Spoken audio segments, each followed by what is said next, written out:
Dun dun dun.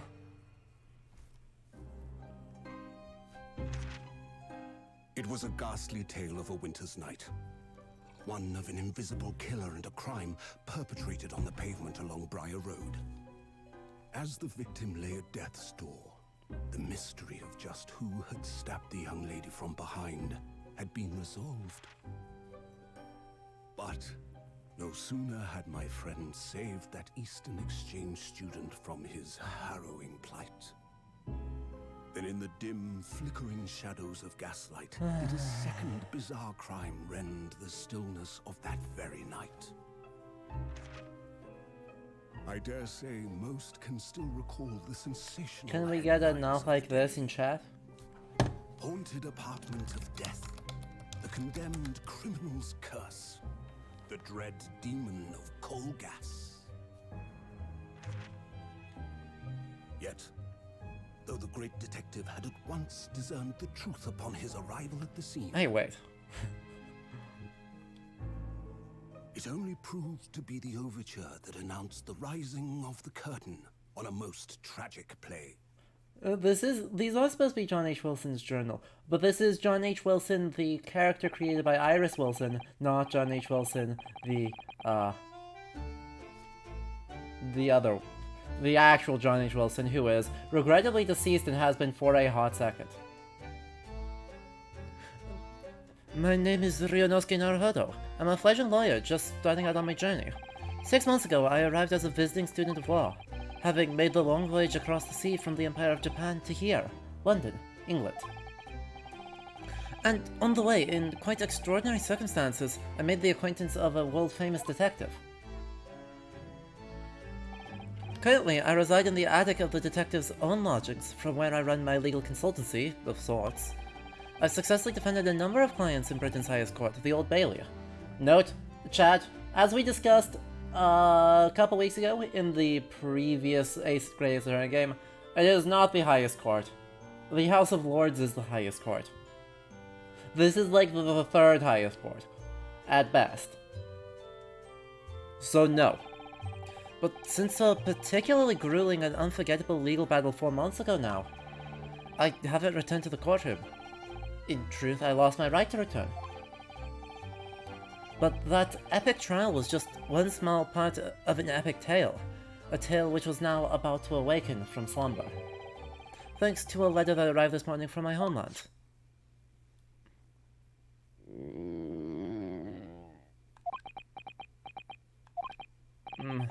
What a delicious smell wafting up the stairs. It must be nearly time for breakfast. I'd better go down to Mr. Sholmes' suite and say good morning to the great detective and his flatmate. We don't get a chance to look around and have discussions on whether a spade is a shovel. Honestly. The 30th of August, 7:28 AM, Sholmes' suite. Oh, Rito, good. I was just about to call up to you. The bacon's ready. Good morning, Iris. It smells delicious, as usual. Before we eat, though, I have some news.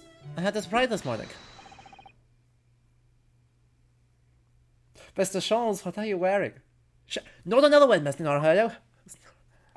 This could be just the abstruse thing for my pre-breakfast stagnation-repelling mental stimulation, my dear fellow. Morning to you too, Mr. Sholmes.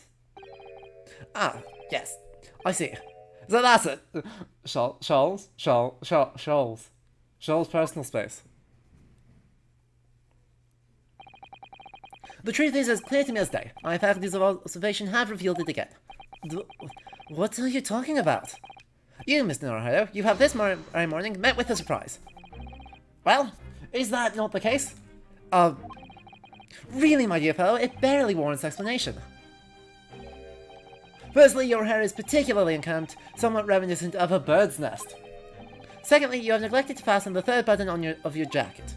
Clearly, when considered together, these two facts point to you having been flustered this morning. Can I talk now? But of course, though I don't look for admiration, you understand? My hair always looks like this. It's been this way since I first met you. It has? The button was ripped off last night, if you remember. By you? Harry pulled your button off? Yes, I recall the incident now. It was after supper, was it not? Hello, Dildrum. As the evening advanced, I picked up my violin and began to play the wailing notes of a haunting tune. But then, to my utter dismay, the third string snapped. Why did it have to happen? Why? Little wonder then that in my vexation I grabbed the first button I saw and ripped it from its proper place. Well, I'd like it back now, please. It's troubling me that I can't fasten my jacket. And it's troubling me that you expect me to know where it is. Somewhere thereabouts on the floor, one presumes. Helpful. What matters at the present time, my dear fellow, is simply whether or not my deduction was unerring. But, Harry, Reno said it when he came in, didn't he? I knew it's Shamspeare's goal to get me to do a full voice acting film. Oh god. Yo. Is my own torture in the realm of visual novels not enough for you? No. Look. Y'all will bully into me. You all will probably bully me into it eventually. So I'll be down when we get that far. Not in the near future, but eventually. Okay? Hey, maybe I can get Red to come join me. We'll split the difference. It'll be great.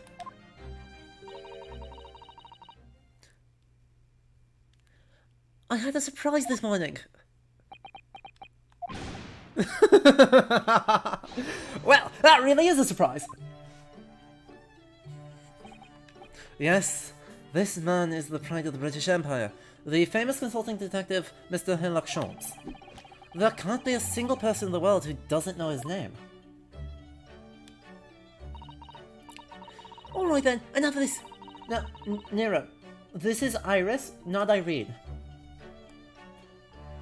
In the context of this game, Irene Adler is Sean's cross-dressing.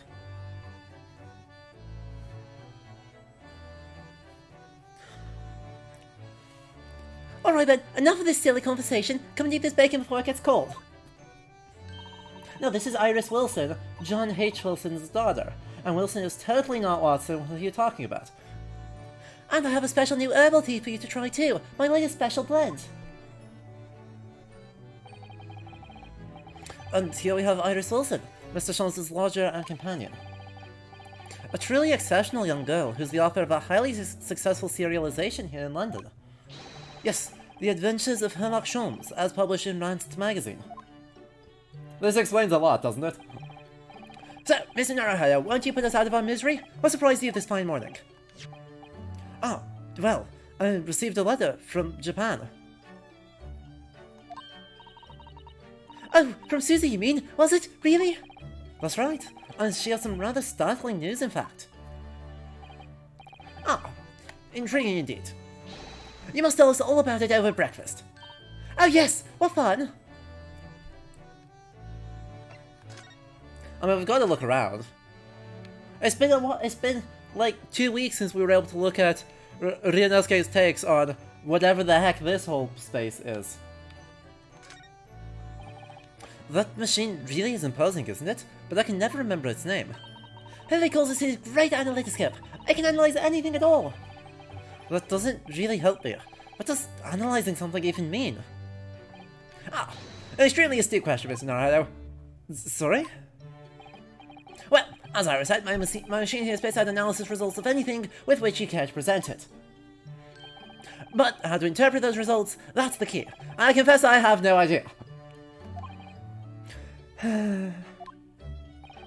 Clearly, I'm going to have to construct a great analytoscope to solve the problem. That might not help.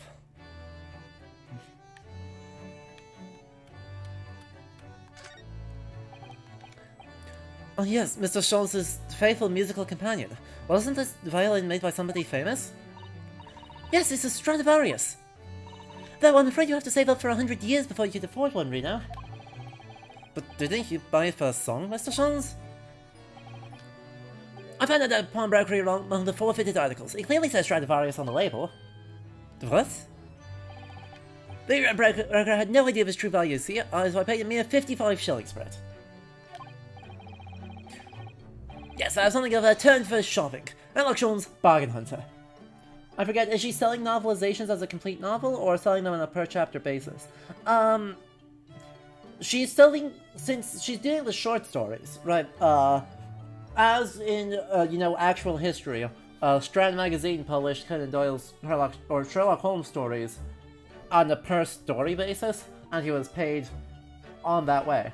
So the serialization here is still going to be these short adventures.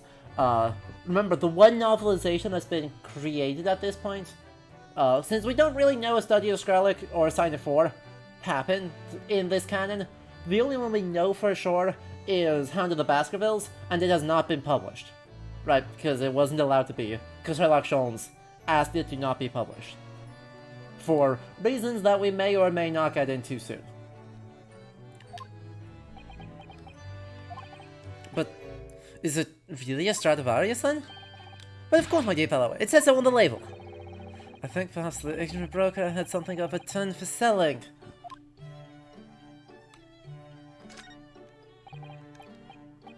Sadly, Sherlock Holmes is in fact correct in this case. According to the Sherlock Holmes stories, he did in fact own a genuine Stradivarius that he found at a pawnbrokery. Which is just disgusting. Yeah, absolutely appalling stuff. Because the free hot take is that Stradivarius' violins aren't unusually good.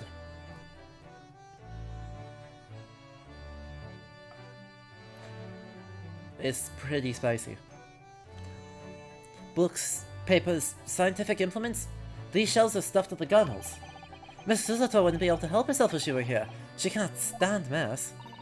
She's the man to be able to stand mess, but she wouldn't dare touch the shelves. Oh? Why not? Everything's in intricate balance. Riley spends ages on it. If you were to touch even one thing, the whole wall would come tumbling down. Susie noticed there was a very delicate arrangement right from the outset. You make it sound like a meeting of great minds.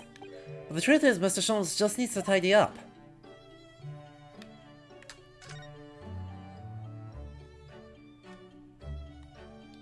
Isn't Holmes a canonically poor violinist, or at least plays unpleasant music? Holmes is canonically, symphony quality violinist who just doesn't give a shit and spends most of his time awkwardly scraping.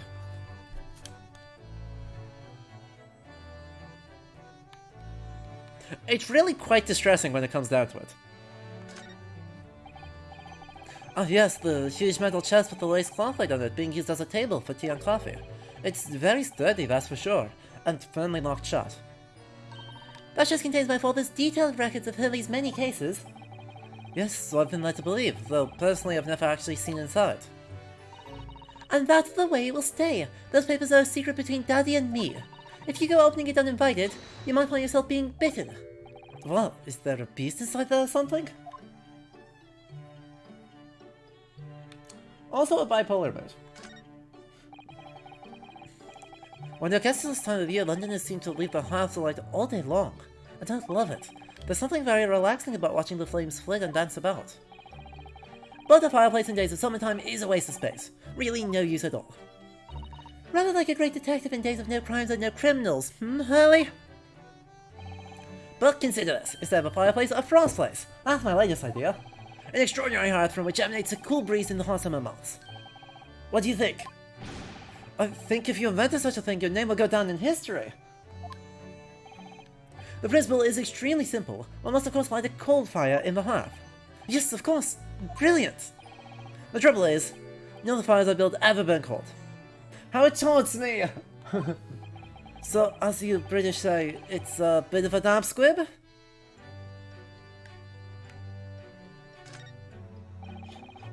Look, if he could replace my broken AC with a frost place, I'd be thrilled. These are different pieces of evidence from cases you've solved, aren't they, Mr. Holmes? Not quite, Mr. Narhado, not quite. These trinkets are a selection from cases I've solved with particular aplomb. They're souvenirs of my success. Memories, Mr. Narhado, memories. Really? So, tell me about the case in which the bust of Napoleon featured. Oh, I forget. Memories, he says. Wonderful, Mr. Sholmes. Wonderful. This man is such... it's not... Yes, Wolfie, but I am not the one who gets to decide when it gets fixed. I am bothering my landlords about it tomorrow. Again. Until they decide they're actually going to fix it instead of having someone come and take pictures and then leave. Without fixing it. Yay. Oh, yes, this is where you note down ideas, isn't it, Iris? What's in the melting pot today? The blue carbuncle? Yeah, it's from a case of theft that Hurley solved ages ago. The theft of a precious stone. A carbuncle is another name for a garnet, you see, especially if it's cut with a rounded top. Oh, really? And this garnet was blue, was it? Well, that's the thing, they're usually red. No blue garnets have ever been discovered. Oh. So who knows what the stolen gemstone actually was? That's the real mystery of the case. A proper Sherlock Holmes conundrum, huh? I do love that story. Adventure of the Blue Carbuncle is fun, because it is completely harmless, low stakes, and involves at least 2 very distressed geese.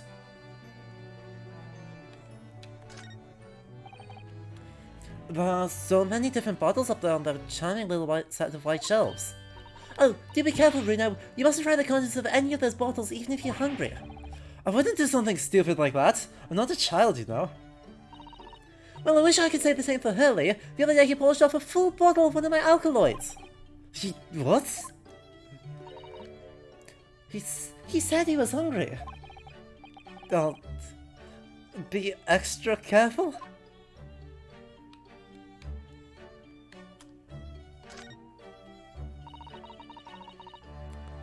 I can type with my eyes shut, you know.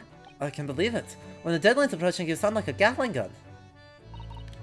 That reminds me of a dream I had the other day. It was such a funny one. It woke me, actually. I was typing for a whole hour in the pitch dark, but I didn't make a single mistake. That's incredible. But then, with the gold light, I found that there wasn't any paper in the machine. Now I wonder if I'd actually been typing at all. I think you might just have fallen asleep on the job. Cooling fixtures for dry climates did exist around this time period. Known as thermatodotes, they were evaporative coolers using wet cloth, mainly used in India. Excellent! I do love that. And there's also several other...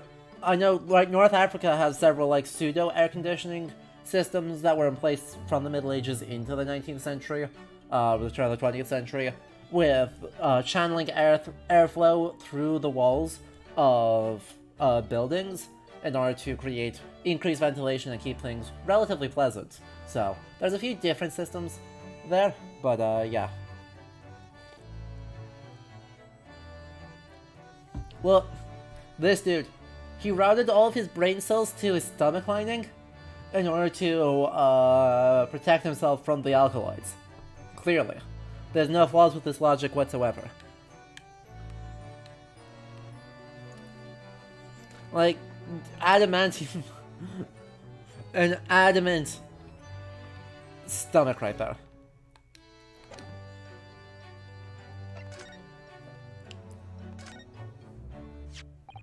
This is the letter that arrived from Japan this morning by International Post. Oh, how lovely! Look at Susie's beautiful writing. I wish I could read it. And how is your judicial assistant faring, may I ask? She's very well, thank you. In fact, according to what she's written, she actually appeared as a lawyer at the Japanese Supreme Court and won a case. Really? Oh, isn't she wonderful? I can't love your good self, my dear fellow. I've won cases too, you know. Apparently, Mr. Natsume appeared in the trial as a witness. Natsume. I don't recall that name. Of course you do! We helped the man! Twice! You know, in those 2 cases that took place on Briar Road 6 months ago? Ah! The mustache trashy man with the somewhat feline eyes and the mustache? He didn't have 2 mustaches, Hurley. Yes, who could forget those 2 cases? They made a very deep impression on me. Although I must confess the details are a little hazy now. A very deep impression they made on you. Clearly.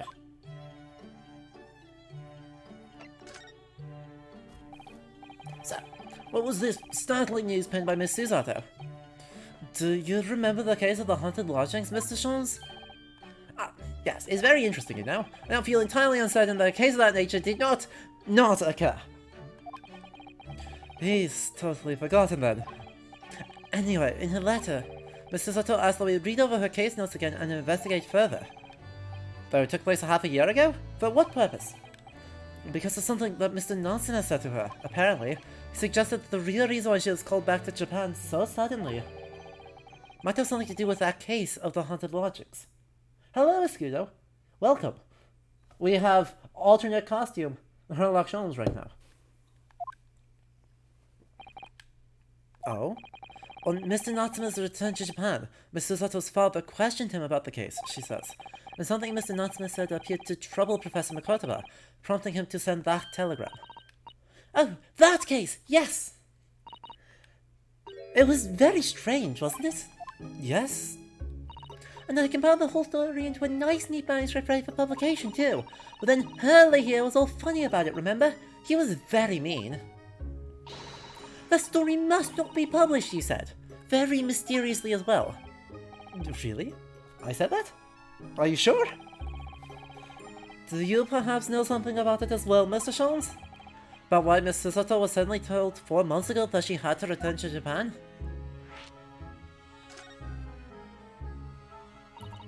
It's been 4 months now since we waved Susie off at Dover. It was such a shock, wasn't it? Why she just suddenly announced she had to get back to Japan.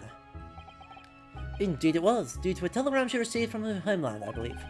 That's right, telling her to return urgently. Yes, because her father had passed away. No, it's just that he was suffering from a high fever, the cause of which was unknown. He's not dead! But according to this letter, the news about her father's fever was just a ruse. A ruse? So Susie's daddy lied to her so that she'd make the voyage back home? Why would he do that? I have to admit, I have absolutely no idea. But she believes it's almost certainly related to the case of the haunted lodgings. Summoning her back to Japan so suddenly like that. I wonder what Mr. Sato's father is hiding. Ellie, do you know what it's all about?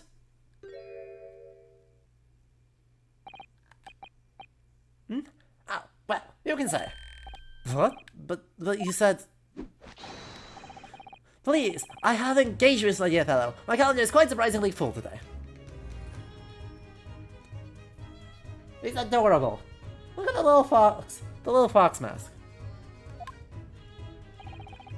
And stringent also demand would be excessive, I feel, even if I were quite at leisure. So, round the fort in my absence, won't you, Iris? I will, Lily, don't worry, see you later.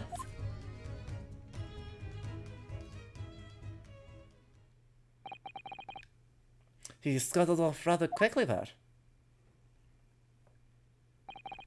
I think perhaps Professor Makotoba isn't the only person hiding something here. Sasuke-san was involved in 2 cases, but only one of them was forbidden from being published. By, of all people, Mr. Shons. Aha! I found them at last! Iris, are they... The news about the case? That's right, Susie and I compiled them together. The case of the haunted lodgings. Do you want to read them, Bruno? Absolutely. Thank you, Iris. I have no idea what secrets could still be hiding in the shadows of this case, but perhaps if I read over the notes again, something might come to light.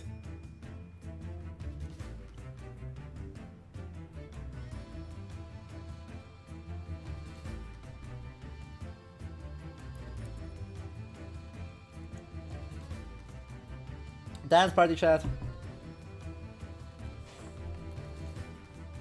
Does a Minecraft equivalent exist in this universe? Not within the scope of the games.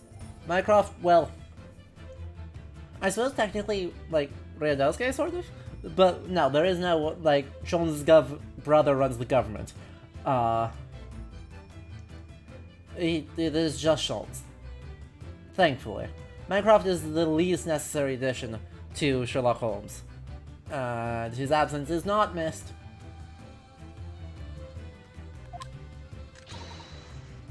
That's the spirit! Or I suppose someone could say, I guess one could propose that technically Lord Strongheart could be the Mycroft equivalent.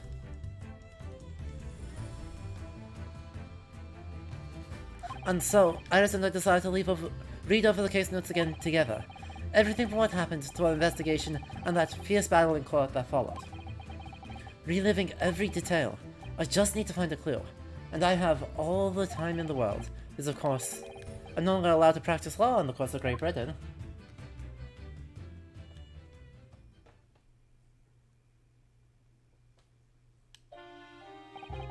It was 6 months ago, a mysterious incident that unfolded on the wintry streets of London. A young woman was found lying on the snowy pavement of Briar Road with a knife in her back. Fortunately, her life was spared, but she was unconscious for several days following the incident. The fog was thick, and nobody saw her attacker, but by a cruel twist of fate, a visiting Japanese student was walking behind her at the time and was duly arrested.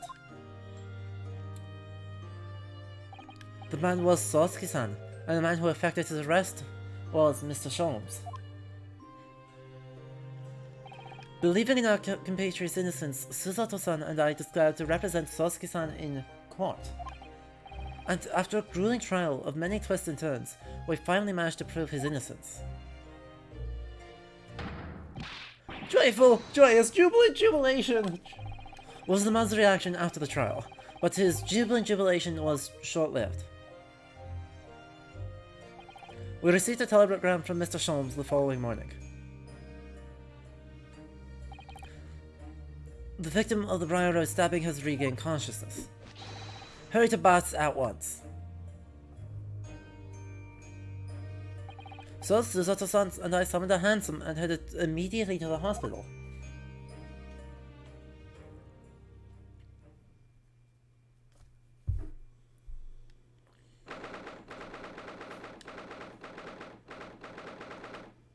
February, 5:30 AM, St. Bartholomew's Hospital, Recovery Ward.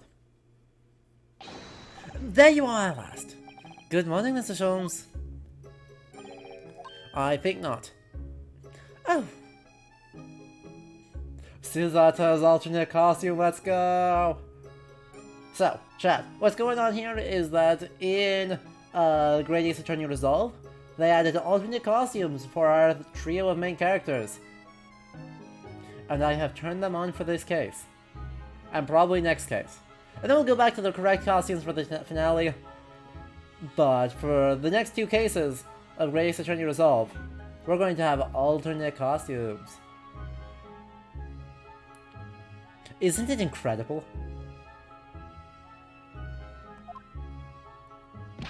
You're late! What on earth took you so long? Your telegram only arrived at 5 o'clock, Mr. Sholmes, and it's a 20-minute ride to the hospital. That's right, and it's 5:30 now. I think we made very good time. The time is utterly irrelevant. The fact is I've been waiting for what has felt like an eternity. In point of fact, I was myself awoken at 4 this morning by a telegram boy. I'm feeling it was so unjust by a line I've been rather such an hour, I sent one to you. Well, thanks for that. Anyway, you're here now, so the victim is over there. She's only just regained consciousness. You should introduce yourselves, and I shall observe from here. So that's the lady who was found on the snow-covered pavement with the knife in her back? Her name is... Ah yes, here we are, Miss Green. Okay, but first, let us look around. At all of the things. Look, there's a photograph in this frame here. Oh, yes, it's a picture of a young gentleman. He looks to be about the same age as Miss Green, I would say. Perhaps the young woman's special someone, do you think? My Miss Nora, though, I didn't know you had a sense for matters of the heart. Not in the least. I sincerely said the first thing I thought of.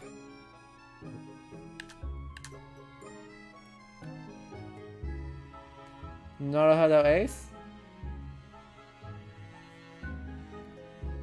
Ace or just oblivious. Your choice.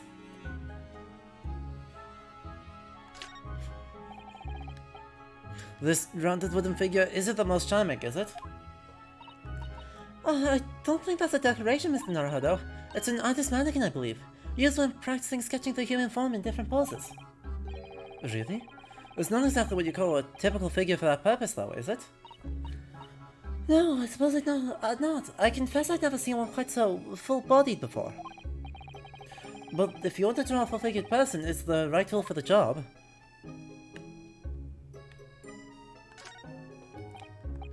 Oh, this looks like the patient's treatment notes.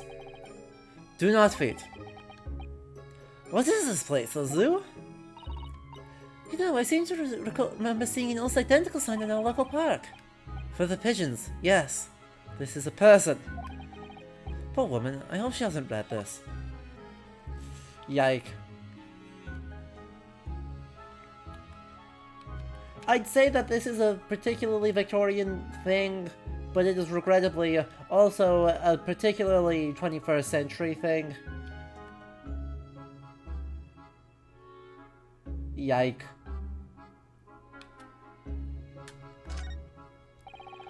There are lots of bottles in that cabinet, aren't there? Do you think it's safe to keep them like that? If you were patient here, I feel sure you take some medicine by mistake when you were half asleep. That is a worry, but at least the cabinet has a lock, even if it's only a flimsy-looking one.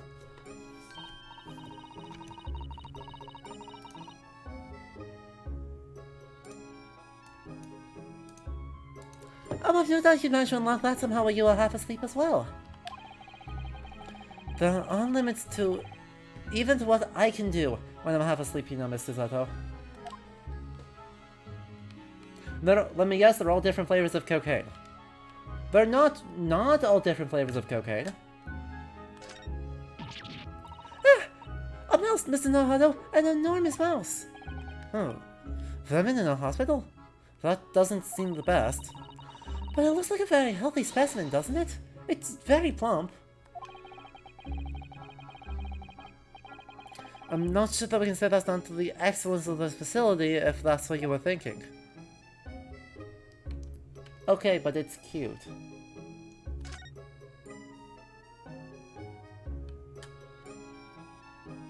There might be some morphine in there.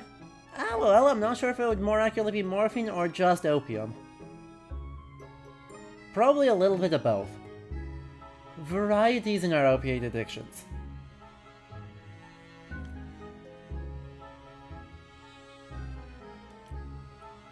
There might also be some mercury compounds, you know, lead stoppered.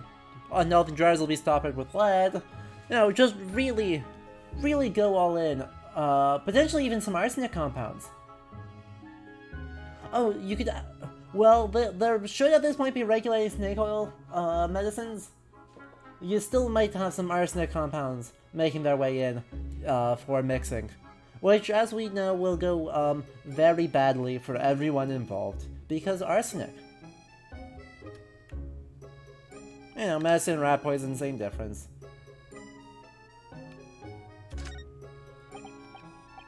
Oh, this looks like the treatment notes for whoever's occupying this bed. Let's see. Do not permit to run around the hospital. The patient doesn't seem to be here at the moment, so... he or she is probably running around the hospital then. Oh dear, how worrying. What's worrying is why they haven't discharged the patient yet.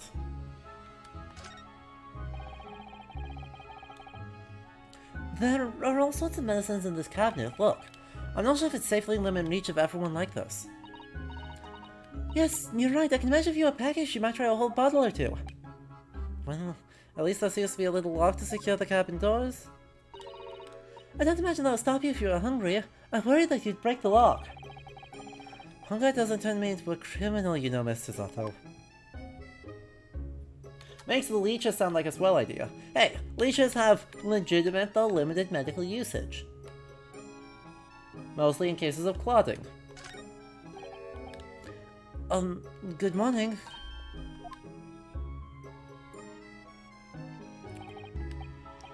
Hello, Ryunosuke Naruhodo, from the Empire of Japan. Oh yeah, was it your knife there? Are you the man who... No, I'm a liar. And I'm Sister Mikotova. Pleased to meet you. I know, what was it your knife then? Are you the one? No, I assure you, I'm Mr. Naruhodo's judicial assistant. Did cannabis ever have a large use in England? You know, I don't know off the top of my head. Victorian medicine is far out of my field of expertise. My instinct would be that it probably has a fairly limited use. In favor of things that are far worse for you.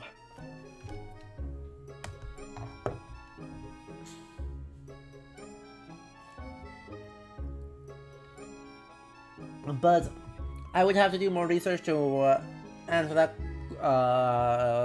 with any degree of confidence. So we might look into that later. We heard that you'd regained consciousness. I wanted to come to give you our best wishes. Best wishes for me? Ah, thank you. I'm Olive Green. I'm an artist. Well, no, that's not right, is it? What I mean is, I'm trying to be an artist. Well, what I really mean is I desperately want to be an artist. But the truth is, I don't have any talent. I know I don't. Is no $1 stabbed in the back? I don't think that's related, actually. Gosh, this young woman seems to bend over backwards to put herself down. Seeing as we're here, we should ask her about what happened from her perspective, I suppose.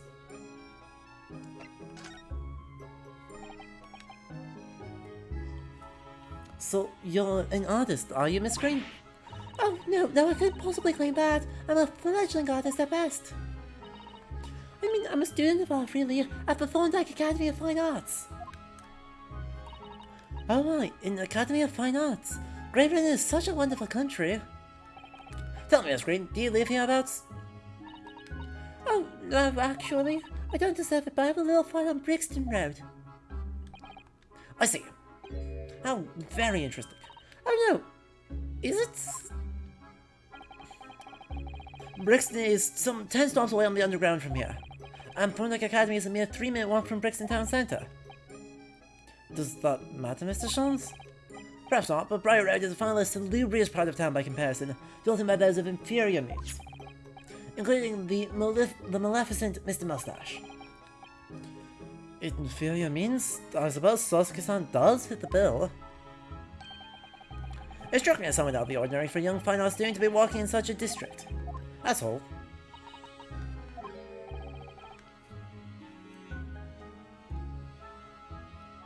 What's this? She suddenly clammed up. Mrs. Sholmes, you should be ashamed of yourself prying into a young maiden's private affairs. Oh dear me, do forgive me. If you don't mind. I'm being discharged shortly, so I need to pack up my things. Yes, of course. We won't keep you. Thank you so much, Miss Green.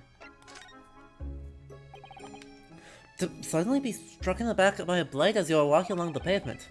What a terrible experience you had, Miss Green. It was so cold that day, and the fog was so thick, I couldn't see a thing. That was 4 days ago now, I think. Is that right? Yes, that's right. I'm afraid you've been comatose all the time. But the case has been solved, hasn't it? While I've been here in hospital, I mean. Indeed it has, my dear madam. Spectacularly by none other than I, Sherlock Sholmes. Mr. Sholmes, as you well know, it was Mr. Naruhodo's hard-working court that solved that case. Are you yet to hear what happened, Miss Green? Yes, I'm afraid so. A gentleman from the police force is supposed to be coming to fill me in shortly. Oh, I see. The coming round seems to have made everyone frantically busy. I'm so sorry. I should never have regained consciousness. It was selfish of me. No. Oh no, we're all so relieved that you're on the mend, Miss Green. Really, we are. With that kind of attitude, maybe her name should be Blue, not Green. Aww. Depression go burr. Is there Mr. Narrowfather here? Mr. Narrowfather! Narrowfather? No?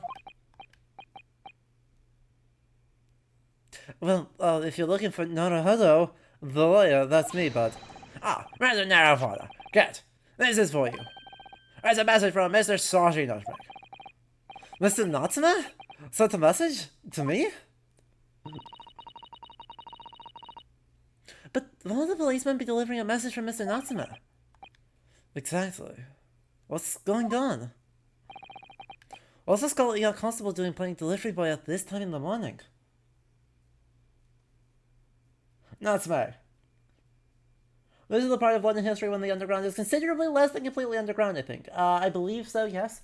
The underground opens in what, the mid-1860s? On its first line. And it's pretty well built up by 19 question mark.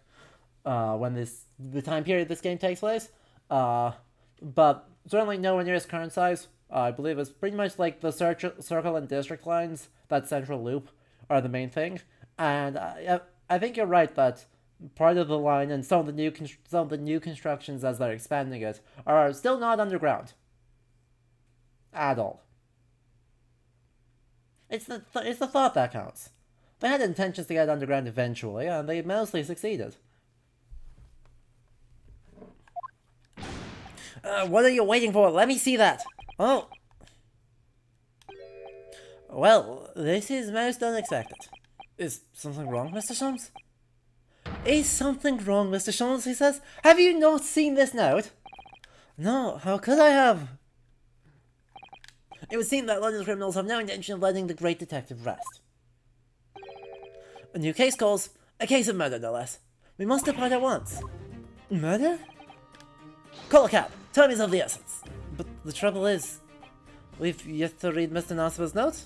I was thinking we ought to pay him a visit in his lodgings once we did. That will be entirely convenient. Convenient? What do you mean? It's only in the note, my dear fellows. The murder we must investigate took place at Mr. Mustache's lodgings. What? What? I'll have a fiacre at once.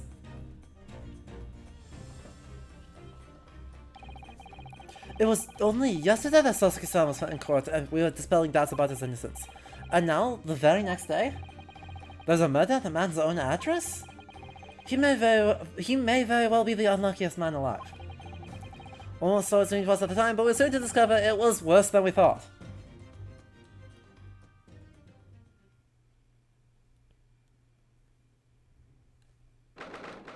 February 21st, 7:18 AM, Mr. Natsume's lodgings, ground floor.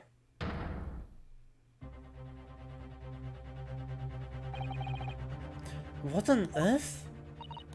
Oh my, the gentleman is deceased without question. He's dead. Welcome, student, Mr. Naruhado Esquire. Mr. Natsume. Oh, why is this happening? Why to me? I've only just got out of court. Yesterday, I was finally home after 2 days of misery. And then I wake up the next day to this. No early bird should catch a worm like this. Oh, woeful worm without wiggle.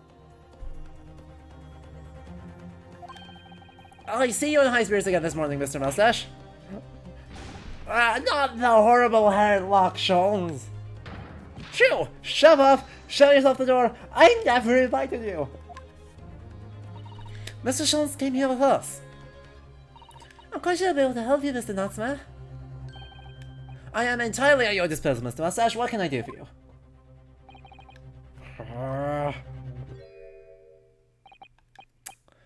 Here they are already. The busybodies.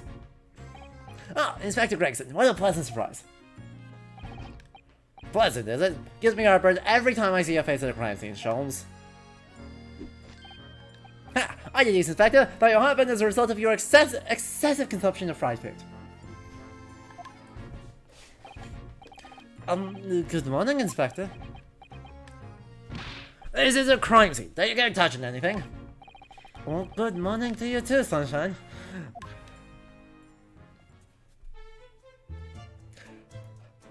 Well,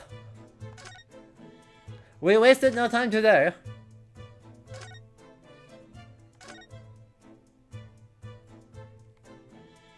Where even do we start? Wait, I said hands off. You're gonna mess up my crime scene. No, I just wanted to look, that's all.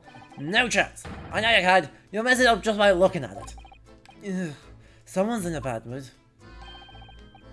There's certainly some bad in here, isn't there? Alright, sounds like about time to Inspector first, and try to carry some favor. Alright, Inspector Gregson.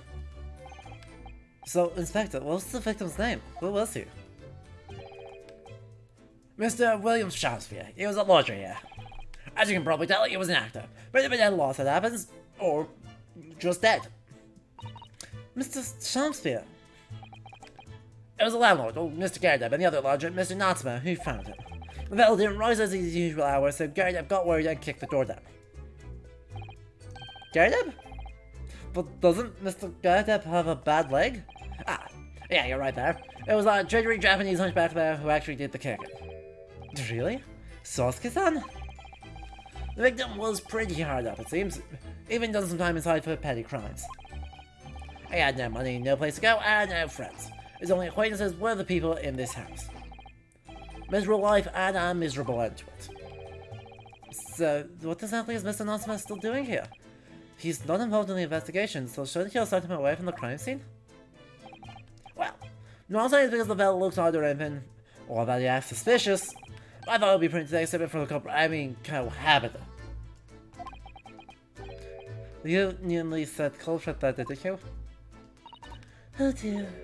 Mr. Knotsman appears to be under suspicion again. It certainly seems that way. He does just come across as such an odd fellow, doesn't he? Oh man, how unfortunate. Anyway, can't say much until the coroner gets here. But I don't think the fellow's been gone that long. The body's still warm. If the inspector would allow it, I don't think I could bring myself to touch a dead body.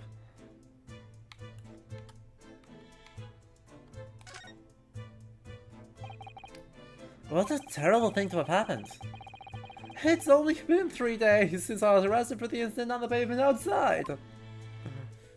And then, having finally regained my freedom, it starts happening all over again. Endless existence of excruciating experiences. So the victim lived here on the ground floor, and your room is just one story up, isn't it? Yes, that's right. In a way, we were neighbors, I suppose. So, did you know the victim? Were you friends?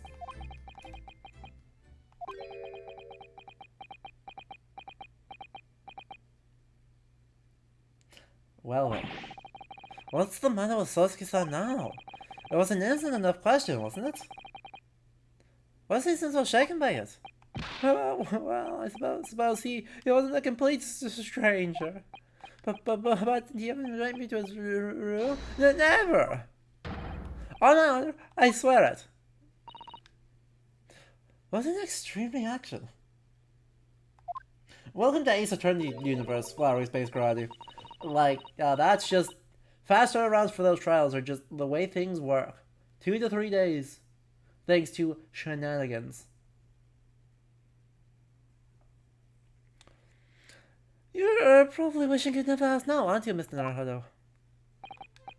When we found him here, I felt wretched, which is why I sent word asking you to come. Through that inspector over there.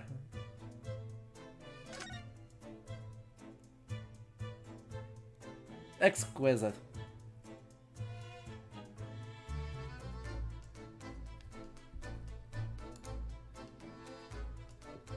Chat, hold on just a minute. I need you to appreciate it properly.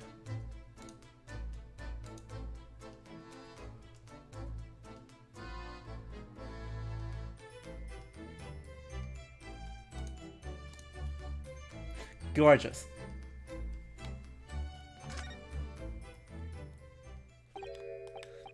Mr. Sholmes, what are you doing? Ha! You only deserve to know it, my dear fellow. Investigate, naturally. There's nothing natural about that pose. Mr. Sholmes, have you made some miraculous discovery? Patience, my dear madame, patience. We've not been here in this room 5 minutes. So far, all I've managed to deduce is what actually happened.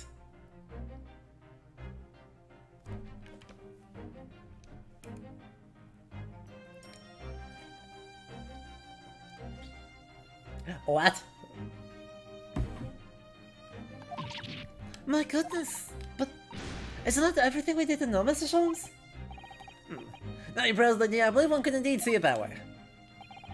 At the present time, I've managed to draw two incontrovertible conclusions. The first was that there was a physical struggle here last night in which the victim fought for his life. Ah! Mr. Natsuma, what's wrong? Is something Mr. Sholmes said significant somehow? No, don't mind me. Forget I was here. And my second conclusion is that there was a poison lingering in the air here last night that passed the victim's lips. Nonsense! Alright, Mr. Natsuma, why are you reacting so extremely to Mr. Sholmes' deductions? No, please, pretend I'm not here. Invisible, ineffable, inscrutable, insignificant. Impossible to ignore. You must tell us everything, Mr. Sholmes. Spend in detail. But of course, let the theatrical tragedy before us be unraveled by my great deductions, presented for your pleasure in 2 acts. We've had some truly astounding great deductions from Mr. Sholmes in the past. No doubt this will be no exception. What miracles will unfold before our eyes this time? So, my dear fellows, for your delight and wonder, let the curtain rise for Sherlock Holmes' logic and reasoning spectacular.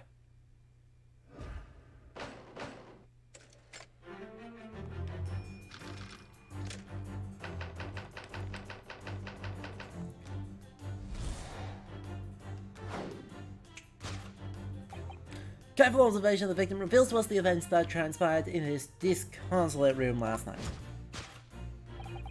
Foam and the mouth of the deceased clearly indicates the use of poison.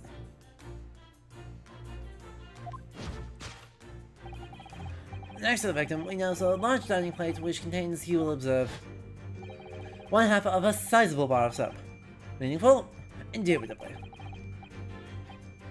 Why is the soap set so purposefully on the bottom of the dish? Like the victim's last supper, in fact. Yes. Could it be that the man was about to eat it? Of course, the fork reveals the answer. Because the young man's appetite was his undoing. Taking up arms in the form of his cutlery, the victim engaged in a deadly battle for his life. Yet the struggle against his hunger was in vain, for in the end he could resist devouring the slippery feast. But London's foul soap is besmirched by foul poison. Yes, the victim's life was claimed by poison that tainted the contents of the plate. The soap and the leather about the young man's mouth are too perfectly matched to ignore. The cause of death was clearly intoxication due to excessive ingestion of foul soap. Though personally, I have a greater interest in the taste of foul candle wax, of course.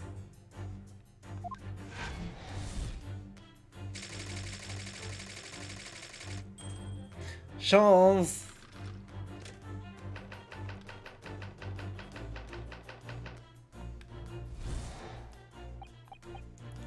The cause of death identified, we proceed to Act 2, where we ponder the next question.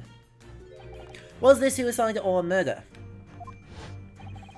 Jones will recall the death occurred during the victim's Last Supper. Did the man dine and dine alone? This single teacup suggests the answer. To draw a conclusion on such meager evidence would be foolish, however, said earlier. The careful criminal could have absconded with his own cup to cover his tracks. Well, allow me to lift the veil of doubt, my dear fellow. Indeed, what reveals the answer, of course, is the broken lock. Though forced open now, at the time of the incident, this door was locked. And the sole key was in the victim's pocket. In other words, when the victim considered the poison, he must have been alone. Alone with his inferior soap, from whence wafted an inferior scent. And with that acrid aroma lingering in the air, the victim met his end in tragic solitude. To comfort only in the fact that his soul was well cleansed on its way to the hereafter.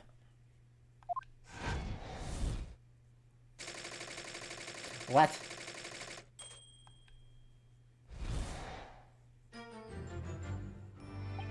Thus concludes the final act of Sherlock Holmes' great deduction.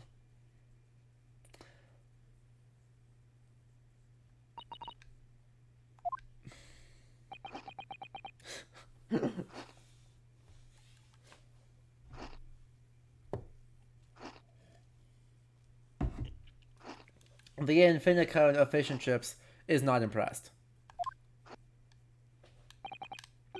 There's just one thing, Mr. Sholmes. You are disposed to identifying just one thing, aren't you, Mr. Norado? Pray, what concerns you? Well, no matter how hungry he was, do you really think the man would have eaten soap?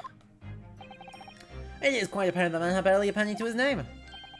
It is a curious thing, but to one so destitute, soap can suddenly appear quite irresistibly appetizing. How extraordinary! In truth, I have tried a little soap myself in the past. You've eaten it, you mean? My dear fellow, it was some time ago now. My postulation was that it would cleanse my gut. And did it? As I writhed in agony on the floor and spilled the contents of my stomach, yes, I believe it did.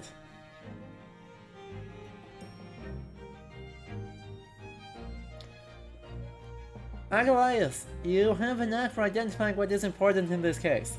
Does the planet have a gas range? Looks like the range is attached to the same gas meter as the light. You are correct on both counts. It does have a gas range that is directly coin-fed by the tenant, and it is, in fact, attached to the same meter as the light.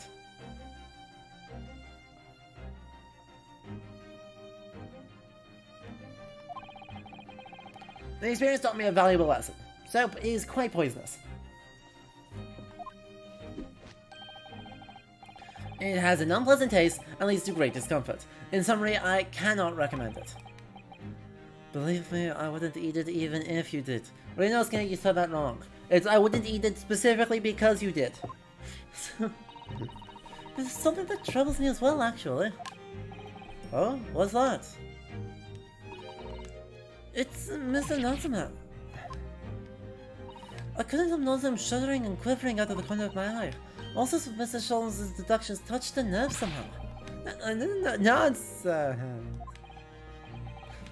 Well, that close to the episode did at last. I think, judging by Mr. Natsume's reaction, the great detective's deductions may need some gentle corrections in order to reach the actual truth. Yes, Mr. Sholmes' observations and deductions are sometimes a little too sharp. He has a tendency to hit the nail on the side of the head and drive it in at an obtuse angle. When it does not, it falls to us to straighten things out. Alright then, let's see what we can do. Yes, we must pick out the keywords in Mr. Sholmes' quite brilliant deductions, and discreetly exchange them for something that makes a little more sense.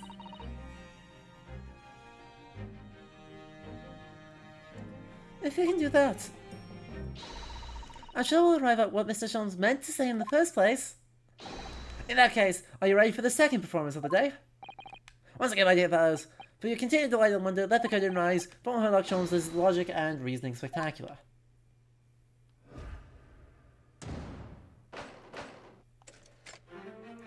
So this hotel looks... Wait till you see Ryunosuke's outfit. Ryunosuke's alt outfit is fabulous. Actually, we'll see it right now.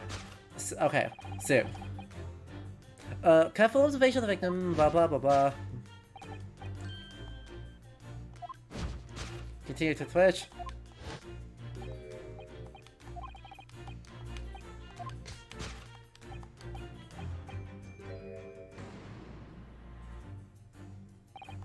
Well, you can't deny that the fork implies the man was eating something or about to eat something. Yes, that's true. If I were to eat some soap, I should prefer to use a fork than to attempt to with chopsticks. And of course, only half of the bar of soap is left on the plate. But might there not be some other explanation? Something material that proves whether or not the man really ate some soap?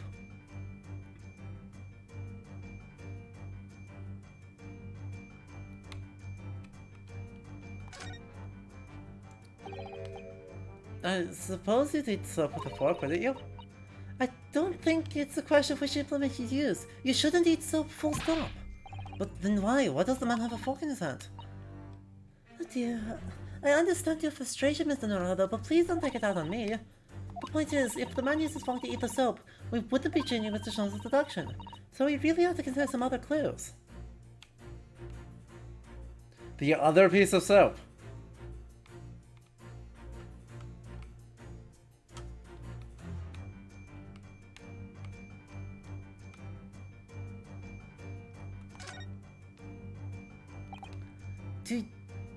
Do you think he was drinking tea with the soap? The cup's empty, so there's no way of knowing. Ah, how about this one idea? Perhaps the cup was full of water. He was dissolving soap in it so he could gulp as much time as possible? Please remember that he may not actually have been the soap water that he's been made out to be. It's clearly the fork. Aw.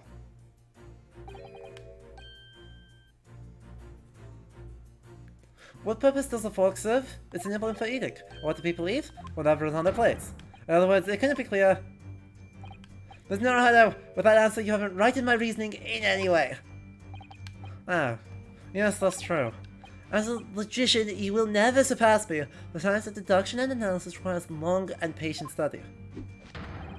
I'm several steps ahead of you, and your attempts to correct me serve only to highlight your deficiencies. Yeah, this is what you get for agreeing with someone?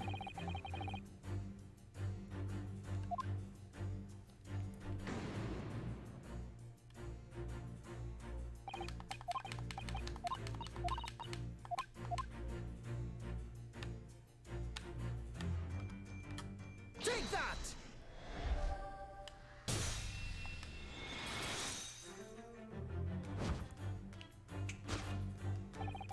Could it be that the bell was about to eat it? Of course, the other piece of soap reveals the answer.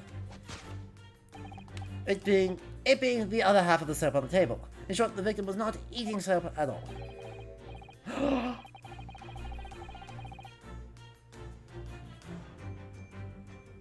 Chat, I will regret to inform you that you are all going to get hidden for a moment. Chat, where are you? Chat box, go away.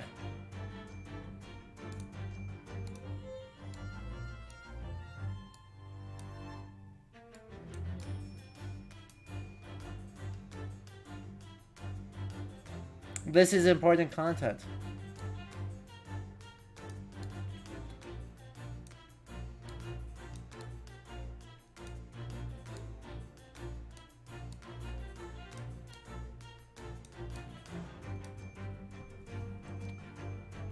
Alright, you can come back now. We have observed the child. Oof. The Great Mouse Detective! It is actually probably a reference to the Great Mouse Detective, but it's also Kazuma. It's got a little tiny Karama and a little tiny armband too.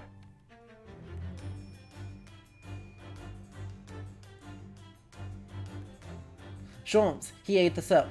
There's other pieces of soap on the floor. Sholmes, of course he didn't eat the soap. It's obvious, you fool. Exactly, KJ. Right?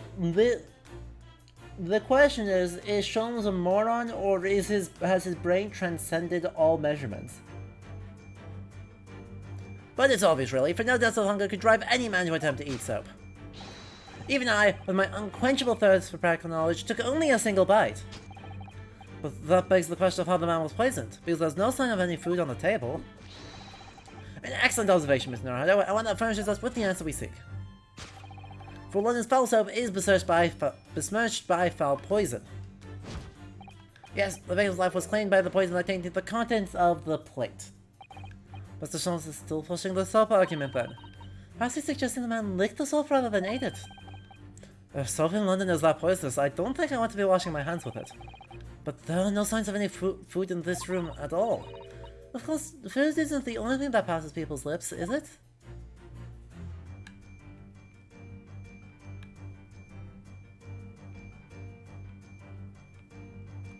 Well, when in doubt, the fork. There was poison on the fork. If the victim didn't eat soap, then what did he eat? Yes, this is a real mystery, isn't it? Ah, I've got it! He wasn't interested in eating the soap at all. It was this fork he wanted to satisfy his hunger with. Mr. Naruto, I really don't think it's helpful to continue with this line of reasoning that the gentleman had peculiar tastes. So that doesn't have such a gentle way with words, but I know when I've been told off. Sadly, I can't select the cheese bot. Take that!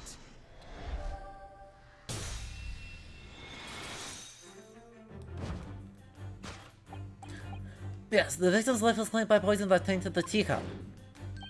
Indeed, cups have been the best of choice for practicing poisoners over the centuries. I repeat that this victim drank every last drop. There's no sign of food anywhere in the room. Which leads us to the immutable conclusion. I love that he just like darted, had to mad dash around to the back of the room to pop into screen. The cause of death was clearly intoxication due to the ingestion of poison contained in this teacup. Poison in the tea.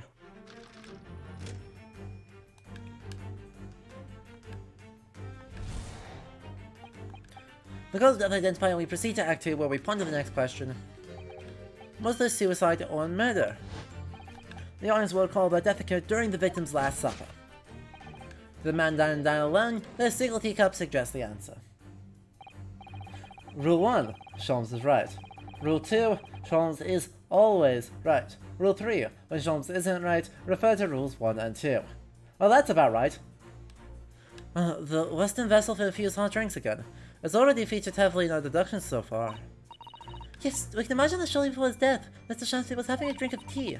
There'd be nothing remarkable about that. But what troubles me is Mr. Nussman's reaction when he heard Mr. Sholmes suggest it.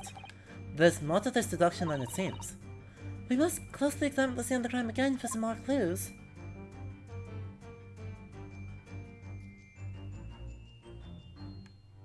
The soap suggests the answer. No?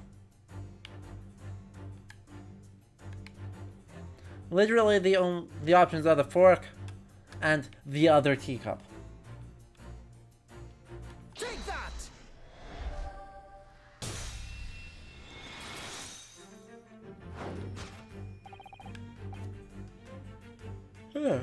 Did the man dine and die alone? This other teacup suggests the answer.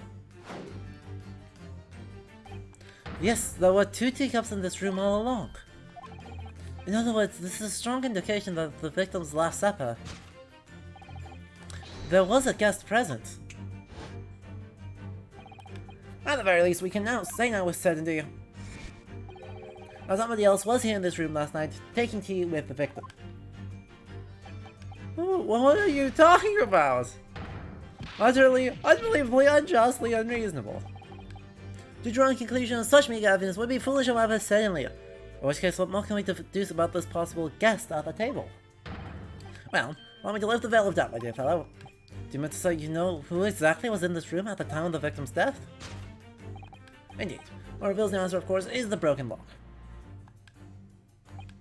I'm not sure I like where this deduction is going now. I'm afraid it's too late to go back to the halcyon days of eating too much soap. But the identity of the guest who was in here last night when the victim passed away is something I have a very bad feeling about. Well, you can try to ignore your feelings, but we cannot ignore the truth, Mr. Naruhodo. No, I suppose not. Time to look around again.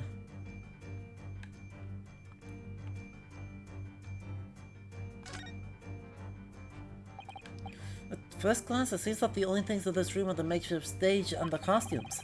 I overlooked these 3 books initially. Oh no, they are. Let's see, the titles read The Picture of Monsieur Lecoq, Canterbury Yearnings, and A Medal for Gabireau. Wait, I'm sure I've heard those titles before. It could just be an incredible coincidence, but they're the exact same 3 books that Mr. Natsume purchased the other day. What? Yes, on the day of the unfortunate incident when Miss Green was stabbed, Sasuke-san had just been to a bookshop and bought them, that's right. And now those 3 titles are here in the room of the victim. Yet Mr. Natsume claims to have never been here before.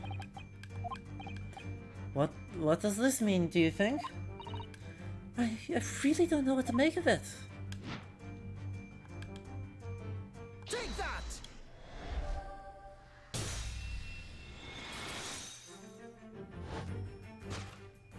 Oh, the child. Indeed, what reveals the answer, of course, is the pile of familiar books. Quite so. It's no mere coincidence that these 3 titles are here in this room. It's the link to the truth. The child. I love him.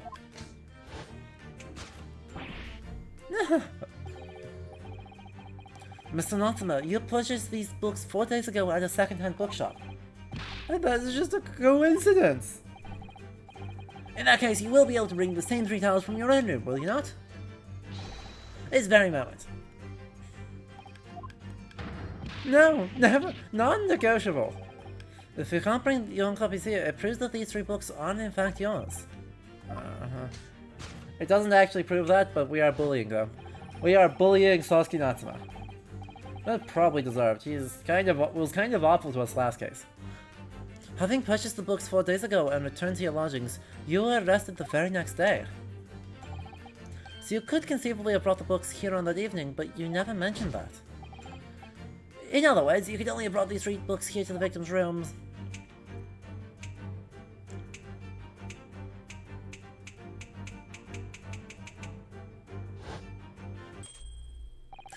Last night, having returned to your lodgings after the trial concluded at the Old Bailey.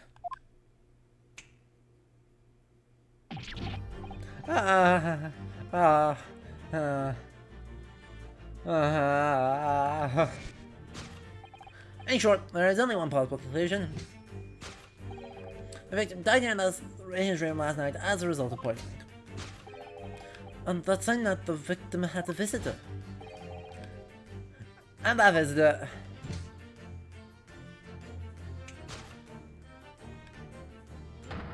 was you, Mr. Sasuke Natsume. That concludes the final act of Sherlock Holmes' Great Deduction. God, okay, one thing I love about Great Ace Attorney Resolve specifically, right, the second act of the duology, is they're being so much more clever with how they're using posings and sort of where animations are taking place on the game.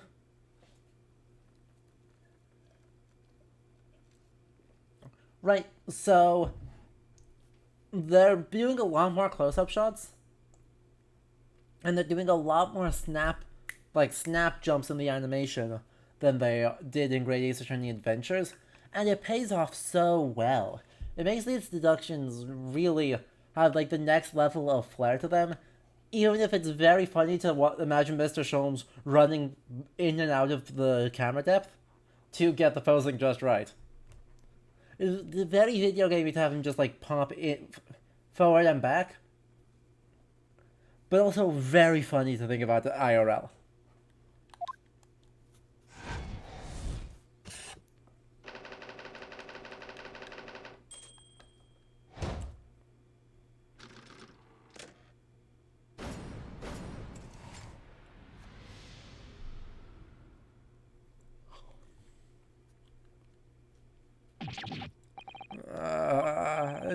Not again, not again, not again, not again. Well, Mr. Natsume, we'll be going to have to come me down to the yard. Again. But no, wait. Hold your horses. Yes. Door, key, locked, entry, exit entirely impossible. He's so flustered he's being even stranger than normal. What, you think that's an alibi? You could just made a copy. What? You live in the same building after all, you'd have plenty of opportunity, I'm sure. But history me. Sorry, sir, you'll get your chance to give your side of the story later. The facts speak for themselves, Mr. Mustache. You horrible Sherlock Holmes. He really has found himself an arch rival now, hasn't he? Come on now, no dilly-dally. Outside, there's a carriage waiting. Welcome to Mr. Naruto Esquire. I never imagined I'd be in this position again, but you have to help me. Please, please. I'm innocent. Alright, I understand. We'll come to your cell later and talk about it. And one more thing. Oh? Yes? My poor little kitty cat. Please give him his breakfast for me.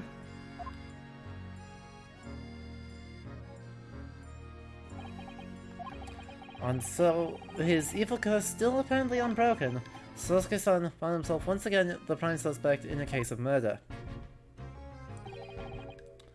Thanks to the incriminating deduction of the great detective. My dear fellow, that honor belongs to you!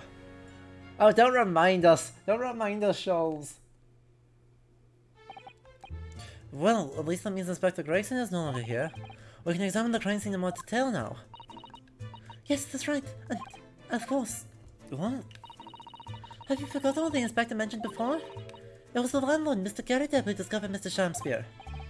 Oh, Mr. John Garrideb, yes. I expect I can find him in his sitting room on the top floor, as usual. Right, we must remember to go and talk to him later then. Did IRL Natsuma have a cat? Askedo, I have actually no idea. Right, the cat in this case is a reference to his novel, I Am a Cat, and therefore the cat's name is Wagahai.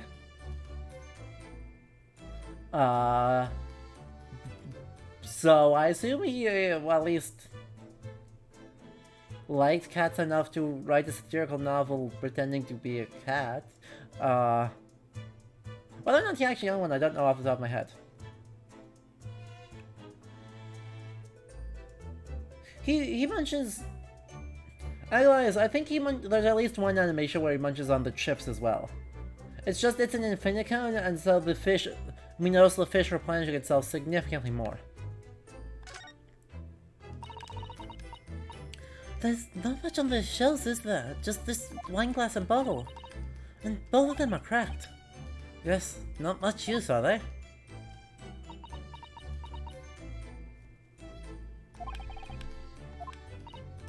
What's the matter?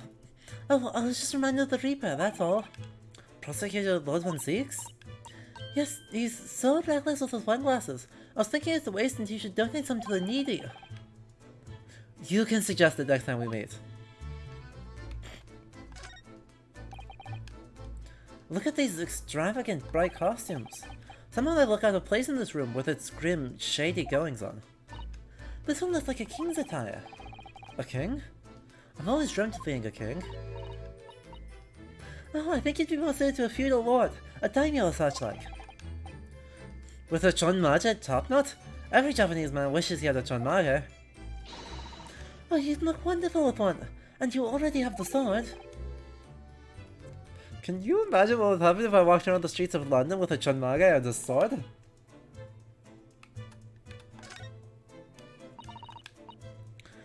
As we see on the outside, the window is completely bricked up. A vestige of the former window tax that Britons had to pay. What strange things they used to tax in Great Britain. I mean, making people pay for the number of windows they had in their property? It's extraordinary. It's heartbreaking to think of the poor having to block up the windows just to avoid an unaffordable tax. Oh, what is it, Mr. Otto? If you look closely, a number of the bricks are loose.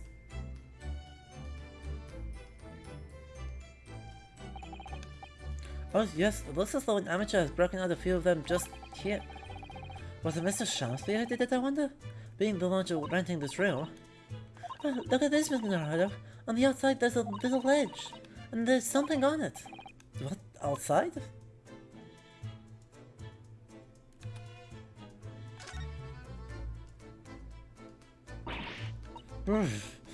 It's so cold outside. You can feel it through this gap.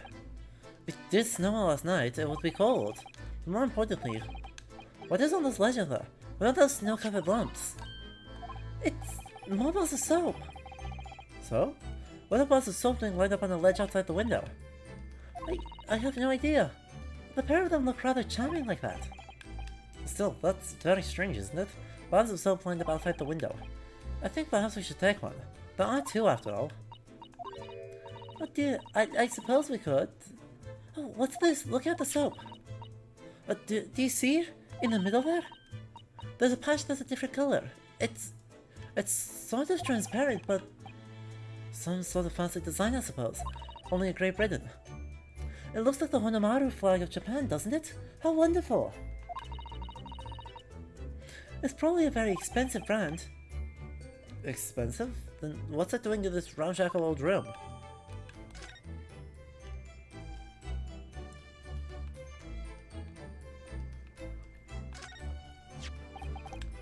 And here we have another disproportionately large machine.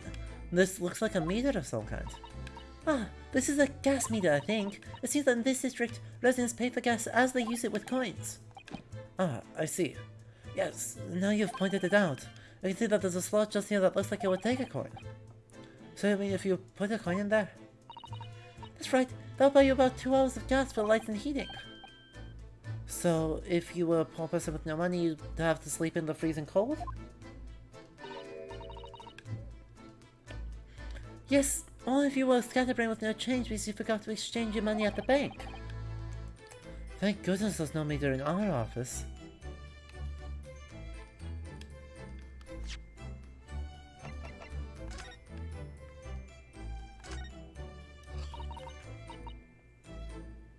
This pot is a different color. It's an exquisite design, isn't it? I trust the British to turn a boring bar of soap into something special. I quite like it. It reminds me of the Hanamaru design of the Japanese flag. I bet this is rather expensive soap. That doesn't seem likely given who it belongs to.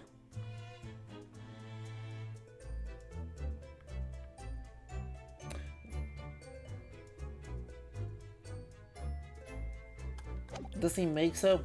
Is he receiving discreet soap deliveries?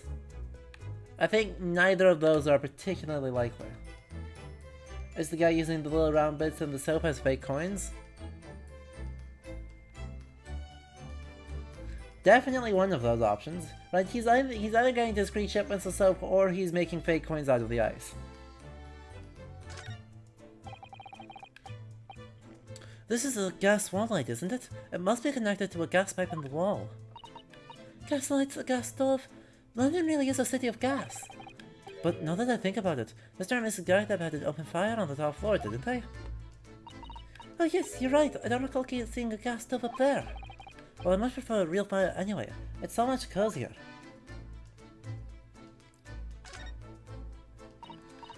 Oh, the poor man. So young to die. Do you suppose it was a very painful death, being poisoned as he was? I don't know. All I can do now is hope that he'll be reborn to a better life. Yes, I suppose you're right.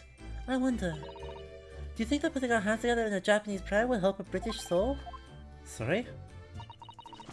I made sure I had a reference at the ready for just such an occasion as this, actually. This book's entitled The Beginner's Guide to Praying for the Departed, the British Way. I'll just reread it now, one moment. There's quite a spine on that book, isn't there?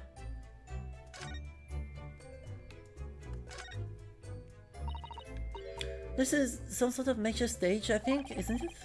Where does the audience sit, though, for the nightly Shakespeare performances? Actors aspiring to the great stage must practice their art, Mr. Naraha, though, with or without an audience. In fact, on a related note, perhaps you should set up a mock bench for the defense in your office. What? Then you can practice your art every single day. I'll think about it. If you promise to Don Avia to play the role of the judge. Well, if that would help you achieve your goal. This I have to see. Fabulous. Excellent. Magnificent. Hello. What's this? It looks like part of an envelope, I think. Yes, I think you may be right. Perhaps it was torn off when the letter was opened. Is that significant? Well, it's a little out of place, perhaps. When you look around the room, there's no sign of a letter or the rest of the envelope intact, is there? Ah, she's right. And yet here you have the torn off end of an envelope. It just strikes me as unusual. I agree. We'd better take this, just in case.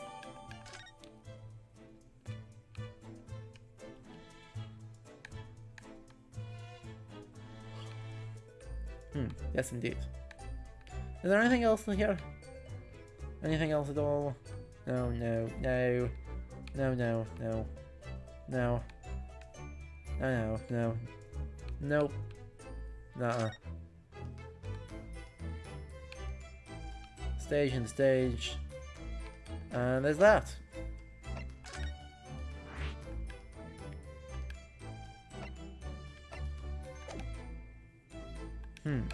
That claims I am missing something. What am I missing?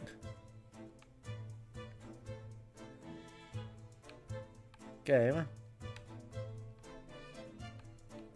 Game, don't do me like this. Oh, the cup. One of the teacups that Mr. Shamspeare and this guest drank from last night. But don't go drinking from them, Mr. Naruto. There's bitter poison inside. I'm not planning on drinking any, don't worry. Anyway, the cups are both empty. It's true, so one of Mr. Shampspeare's, and the other must be the cup that Mr. Natsume was drinking from. But Sasaki-san wasn't poisoned, of course. Perhaps we should take these so we can examine them in more detail later.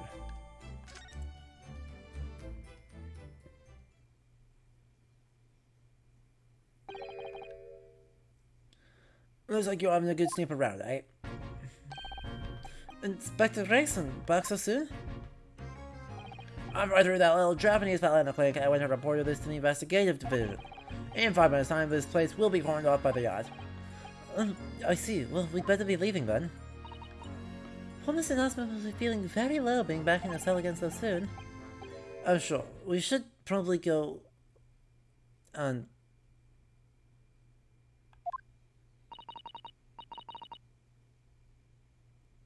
What's wrong with Naruto? Ah!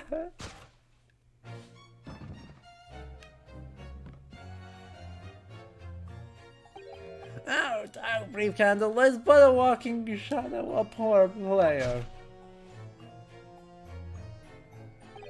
The struts and frets his hour upon the stage and then is heard no more. Now, how soundeth the next part? It is a tale told by an idiot full of sound and fury, signifying nothing. Indeed, how happy day!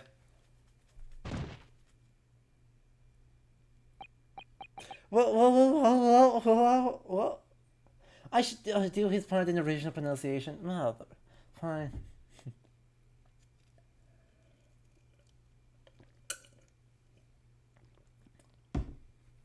Oh, we get to see entirely too much of this guy in action. Looking bad!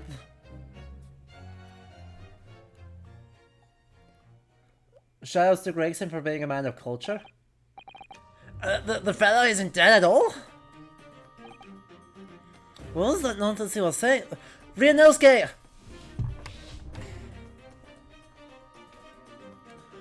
You were in school for English. You were in an English degree at the Yume University. What do you mean? What is that nonsense? My poor sweet boy. His brain cell is routed to making the mouse, apparently.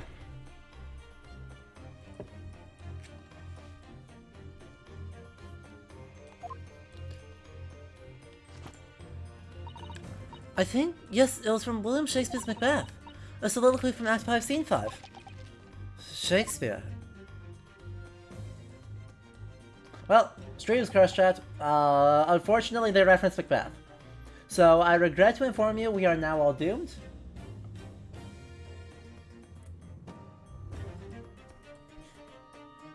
So it was that the victim, Mr. William Shamspeare, came back to life. If the man had indeed been poisoned, it transpired that it hadn't killed him. He was taken by emergency carriage to a nearby hospital for treatment, and Inspector Gregson evicted us from the scene of the crime, whatever that now was. It's not even transparent that there is a crime that has been committed anymore. Whatever do you think will happen now? Good question. What a strange situation with Mr. Natsume. Arrested for murder, but then the victim comes back to life. I think perhaps the victim was never dead in the first place. It seems very likely that Mr. Shamspeare did consume poison as we deduced. But was it an accident, attempted suicide, or attempted murder? Until the truth can be established, I imagine the police will keep Mr. Natsume in custody. I suppose so. Let's hope it doesn't come to anything more than a night in the cells. Oh, what's this? What's that man doing over there?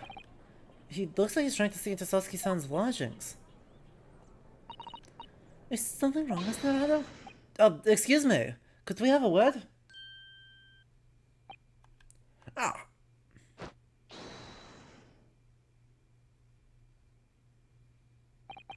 He just ran off. I feel sure I've seen that man somewhere before. Where was it?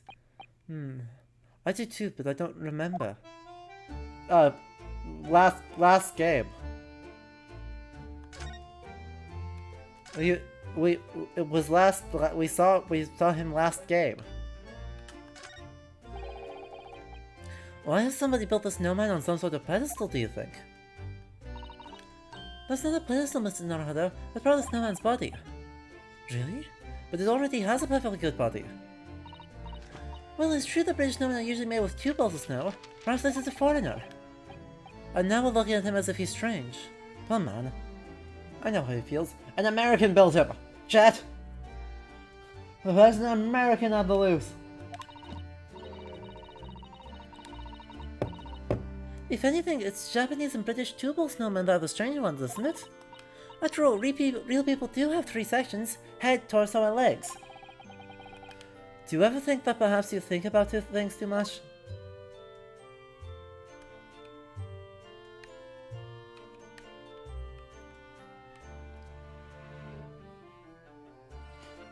There can only be an American responsible for this. Somebody find them before they start calling it soccer! Alert, the American has reached containment. Repeat, the American has reached containment, all forces in hot pursuit. There only seems to be a bicycle outside the Garden of Residence. I've read that bicycles are extremely popular all over Great Britain at the moment, in fact. That one seems very warped though, especially the front wheel. Is that to make it more of a challenge to ride, do you think? No, I'm afraid that may be the result of the rider's incompetence. For the front wheel to be so badly warped, I'm afraid the rider may have been similarly afflicted. Then, there's a good chance Mr. Natsume has been practicing on this bicycle, I think. Oh dear, I fear you may be right.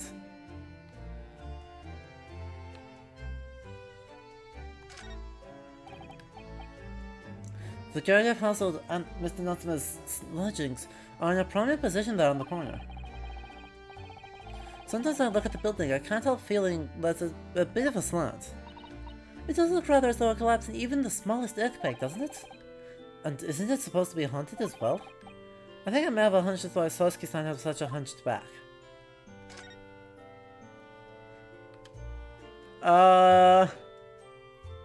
William Robbins, practical...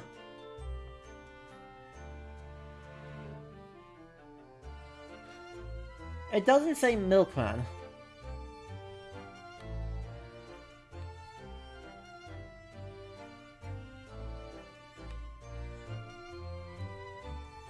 I'm not sure. Practical optician? I think it might be practical optician.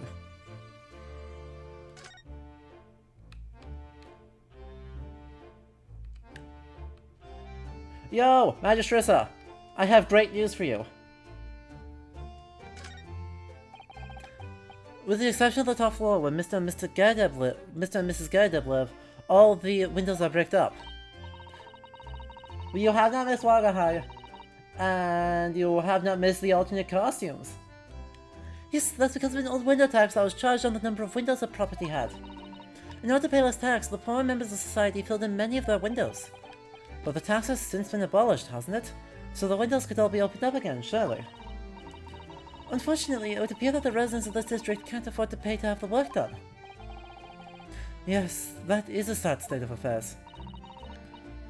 Especially for people like poor Mr. Natsume who have to live all cooped up in a windowless room. I suppose that's the price you pay for living in very cheap accommodation. It all seems rather pointless when you put it like that.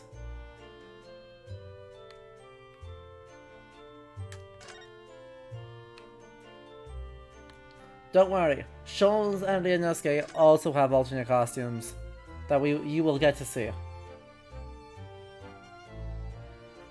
Oh, the inspiration is just steampunk. London is blanketed in fog again today and the sky is covered in cloud. But if you look carefully in the distance, you can just make out the Crystal Tower being built. Oh, the Crystal Tower, yes. The centerpiece of the great exhibition that's to open in 6 months' time.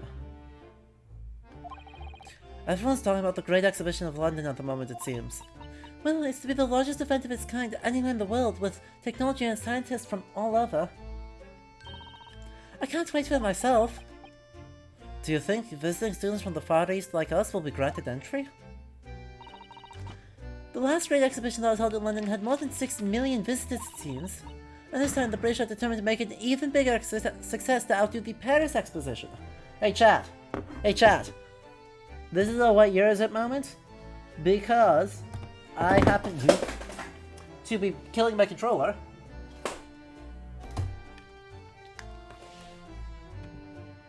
If we look up a list of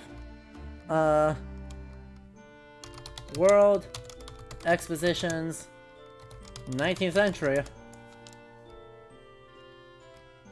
you can actually get a list of all of the world's fairs. And if we look for ones that were in Paris, this only gives us a few options.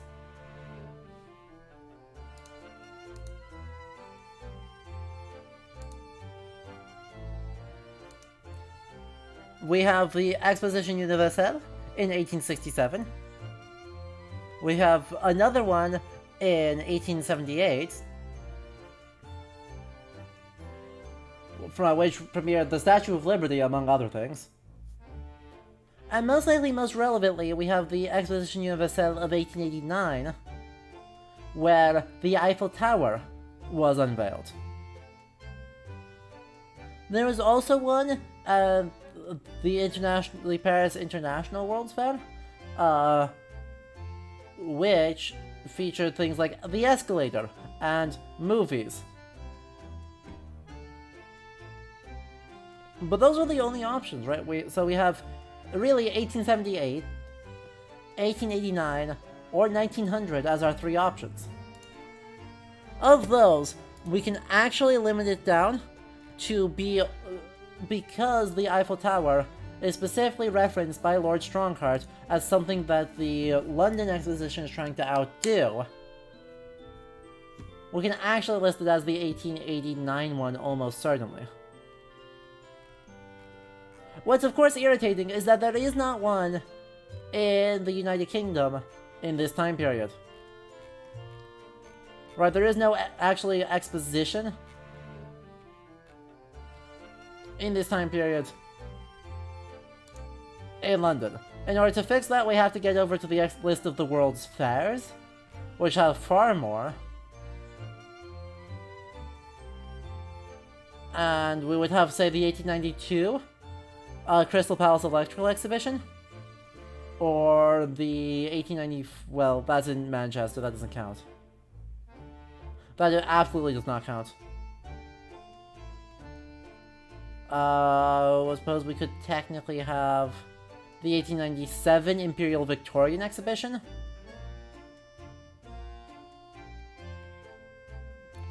Or... yeah, that's pretty much it. Those are pretty much our only options there. Or we could have... yeah, no, that one doesn't work. We could have the 1906 Imperial Austrian Exhibition.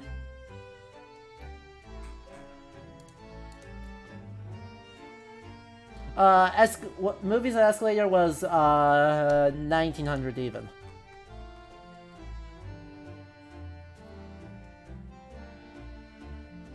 But yes, realistically, the most plausible one of the historical World's Fairs is in fact 1890, but the one that seems best themed for what's going on is the 1897 Imperial Victorian Exhibition. This doesn't help. This gives us two different dates. This gives us two different dates. In which it could be, neither of which are actually helpful, because they are completely contradictory to most other dates that the things referenced in the movie or in this game have been. So, we continue our search of what year is it. Out to the Paris Exposition. I see. That's an incredible number of people. There were so many people expected to attend, we should easily be able to slip in unnoticed. There's always the honest approach of buying tickets at the main entrance, Mr. Naruhodo. Crystal palaces have a nasty tendency to catch fire and be destroyed. Yeah, don't think any of the 19th and early 20th century ones survive. You are correct. Right. I mean, the entire 1892 Columbian Exposition in Chicago burned down except for one building. That building is the Museum of Science and Industry in Chicago. That's it.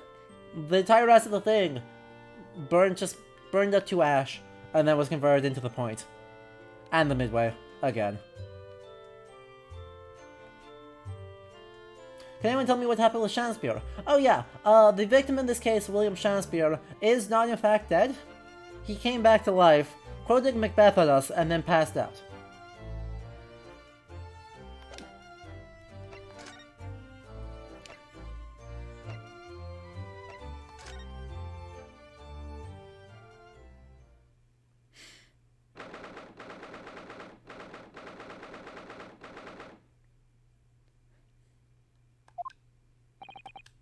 Here we are again, the eccentric landlord's eccentric top floor abode.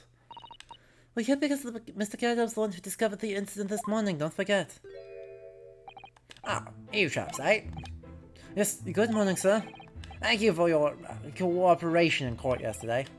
It was quite a trial. As much for Mr. Garrett as anyone, really. Came straight back here after all that business at the Bailey yesterday. Didn't expect to wake up with more bally nonsense this morning. I wonder if you wouldn't mind telling us exactly what happened, Mr. Garrett? Yes, I suppose you'd like to know about that dead loss of an actor chap on the ground floor room. Those were exactly Inspector Gregson's words, weren't they?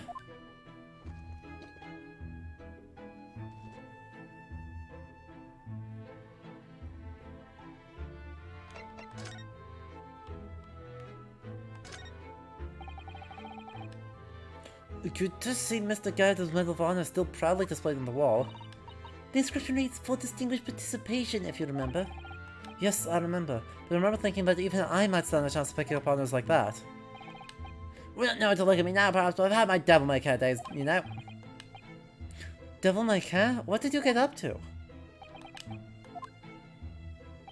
Well, all the past now, of course, and best left there. Best not, I want to know now!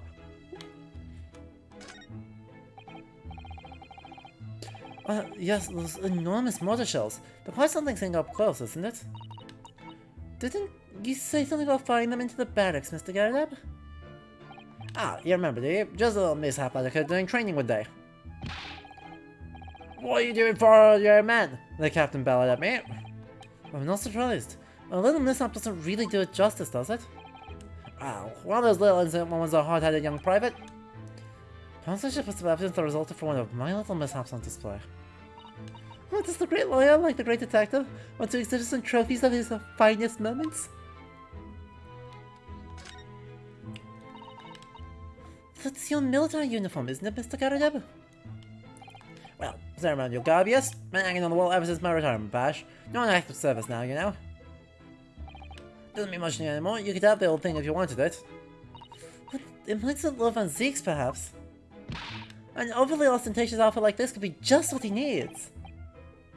Very tactful, Mrs. Otto. Very tactful indeed. There's a single apron drawing with that enormous cannon-shaped clothes horse, look. No, Mr. Naruto, that's a real cannon. I knew that. I was just testing you. Recent history, that is. Seen plenty of action on the battlefield, I can tell you. Now the old girl and I are just enjoying the peace and quiet of retirement together. And of course, she come in handy if the enemy decide to launch an attack again. Is there a war going on that I don't know about? We know what that screen is hiding now, the aftermath of a fiery altercation the other day. Then I'll be able to clear that mess up for some time now. Oh dear, this must be a very difficult situation for you. Also, people talk about twists of fate and whatnot. But this is a twist and a half. A rotten show all around. He's clearly struggling with everything that's happened.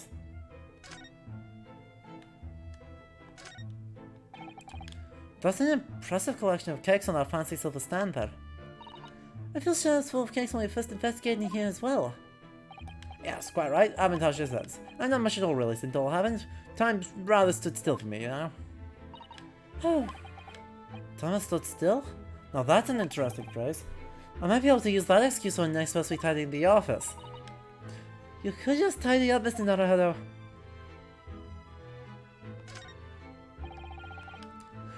These shelves look as if they've completely torn apart by a wild beast.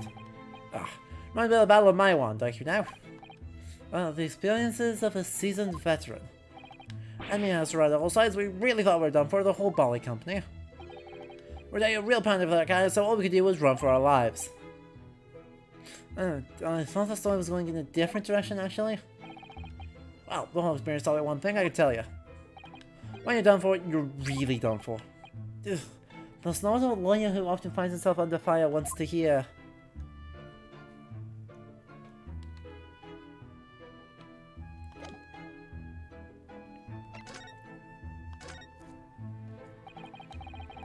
It must have been a real shock for you this morning to I hear that you discovered what had happened. Ah, well, that hopeless actor chap rises at 5 o'clock sharp every morning without fail. But at 5:30 this morning, he still hadn't lit the gas. So I went down and knocked on his door, but no Bali answer. And that's when you broke into his room by kicking down the door? Well, calling that rum-looking Japanese fellow to do the grunt work, of course. Wasn't it a little premature to just kick the door down? The man could have just overslept by half an hour. That's very true, Mr. Naruhodo. If 30 minutes oversleeping warranted such behavior, you have to kick your door down every morning. Well, you know, better be safe and sorry and all that. Is it just me or is he avoiding our gaze now all of a sudden? I thought that was a sorry situation indeed that you found on the far side of the door.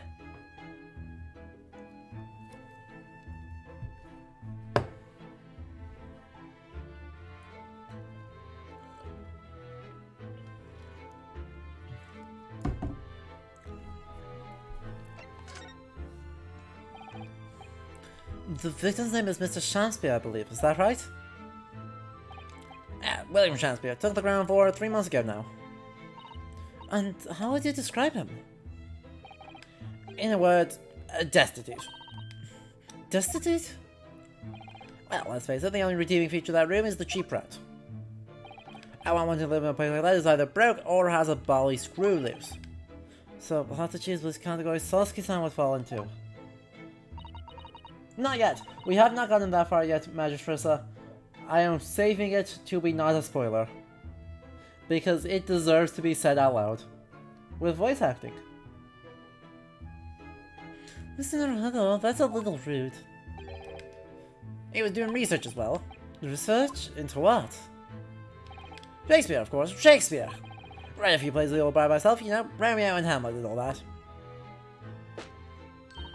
Yes, William Shakespeare is England's most highly regarded classical playwright and author.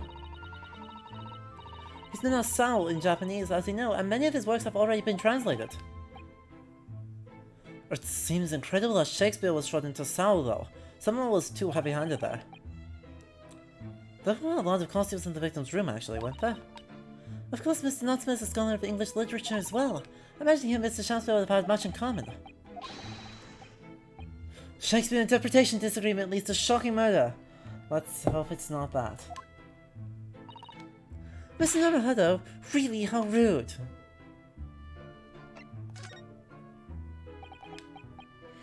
After Mr. Natsume's trial yesterday, you came straight back here, I believe, didn't you? Did you notice anything strange between then and this morning? Well, it must have been about 6 in the evening by the time I got home. Snow was coming down rather heavily, as I remember, and it's completely dark already. The fellow doctor chap was out at the time. Mr. Gantip noticed that there was no light from his room or something, I suppose. Couldn't summon the energy for anything much, so I just sat in front of the fire up here. I was after 8 before Shamspeare got back. And the chap was up past 1 in the morning, I'll have you now. 30 minutes and sometime after that. I was asleep by then, so I'm rather in the dark there. Well, thank you, that was very illuminating. Is everything alright, Mr. Sato? Well, I was just thinking it's a little strange, that's all. Mr. Gardeb, you will be in your room all evening if I've understood correctly. Not a big fan of stairs, not with this blasted leg. Then, Also, you seem to know. The precise moves of Satan's on the ground floor, I mean. Ah, that's a very good point. I can't imagine that you could hear noises from the ground floor all the way up here. Does this old man like to spy on his tenants? Is that it? I say, I know what you're thinking, it's a Bali outrage. And there's military there, you know? They go around spying on my tenants. Why would I? Then how did you know, Mr. Gardeb? It's the gas woman. The gas told me everything. The gas? What on earth do you mean, sir? How can the gas tell you anything, let alone everything? Well, as you're probably aware, the gas is supplied to the building by pipes. Yes, I more or less worked that out. Everyone in the building is connected by a single pipe to the gas main outside. And the gas company supplies gas to properties via the main. Yes, I understand that too. Let me explain that again. Let's say I was to light the gas lamps up here. What do you suppose would happen? Well, obviously the room would get brighter. Exactly. At the same time, the light in all the other rooms of the house would dim for a moment. What? They dim? Why? Perhaps because when you light a gas lamp, it briefly uses more gas than usual, and that reduces the amount of the gas in the pipe for the other lamps that are connected to it? That might explain why the other lamps dim momentarily, mightn't it? Yes, of course, because everything's connected to a single supply pipe. Is that supposed to happen, though? It sounds rather undesirable. Really good point. Fact is, the gas company's pipes in these parts are pretty helpless. Long wore out.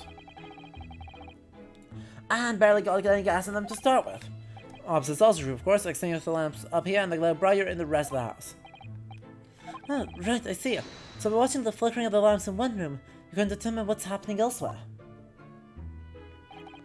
You've got it. Well, of course, because when people come back home in the evening and before they go to sleep at night, what they're going to do is either light or put up the lamps and fires. Clever. In point of fact, the room on the ground floor and the one above it use slightly different amounts of gas. By watching the lighting closely, it works out almost exactly what's going on in the whole house. Gosh, this is fascinating, Mr. Gardeb. Absolutely fascinating. Well, nothing to it, really. And I can't really see that's going to help us with the case either. What I'd like to know is why Mr. Gardeb is so interested in what his tenants are up to in the first place. I know there's more to it than idle curiosity.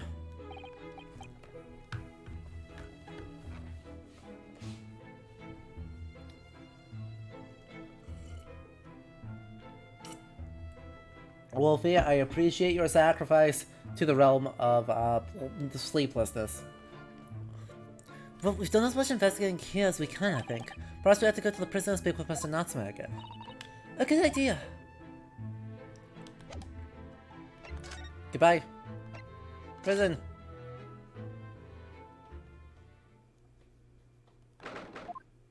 #21st of February, local prison, cell 9. Look, Mr. Naruhodo. Mr. Natsume. Have the police finished questioning you now? Welcome, student, Mr. Naruhodo, Esquire. Oh, yes? What is he? Tell me, is he a ghost? Is he here to haunt me? Let me guess, you're talking about Mr. Sholmes? He actually calls himself a great detective, Mr. Natsume, not a ghost. But his diabolical deductions, they're not of this world, they've left me. Cursed, I'm cursed, I tell you. Well, that sort of hurts. Credit what credit is due, Mr. Naruhodo. You were heavily involved in the deduction too. Yes, moving on. We have some wonderful news. Oh? The victim that we all thought was dead has come back to life again. Now, in the absolute worst case, you could only be tried for attempted murder. That's great, isn't it, Mr. Natsume? It's terrible! I'm stuck in the cell, suffering from so silly, wrong end of the stick. You did it, didn't you? Confess, you're the killer. Why the mustache? Constant questions. I'm sorry to hear that. Ah, that selfish shyster. Make up your mind. Are you dead or alive? If you're going to come back to life, why bother dying? Wickedly wishy-washy, William.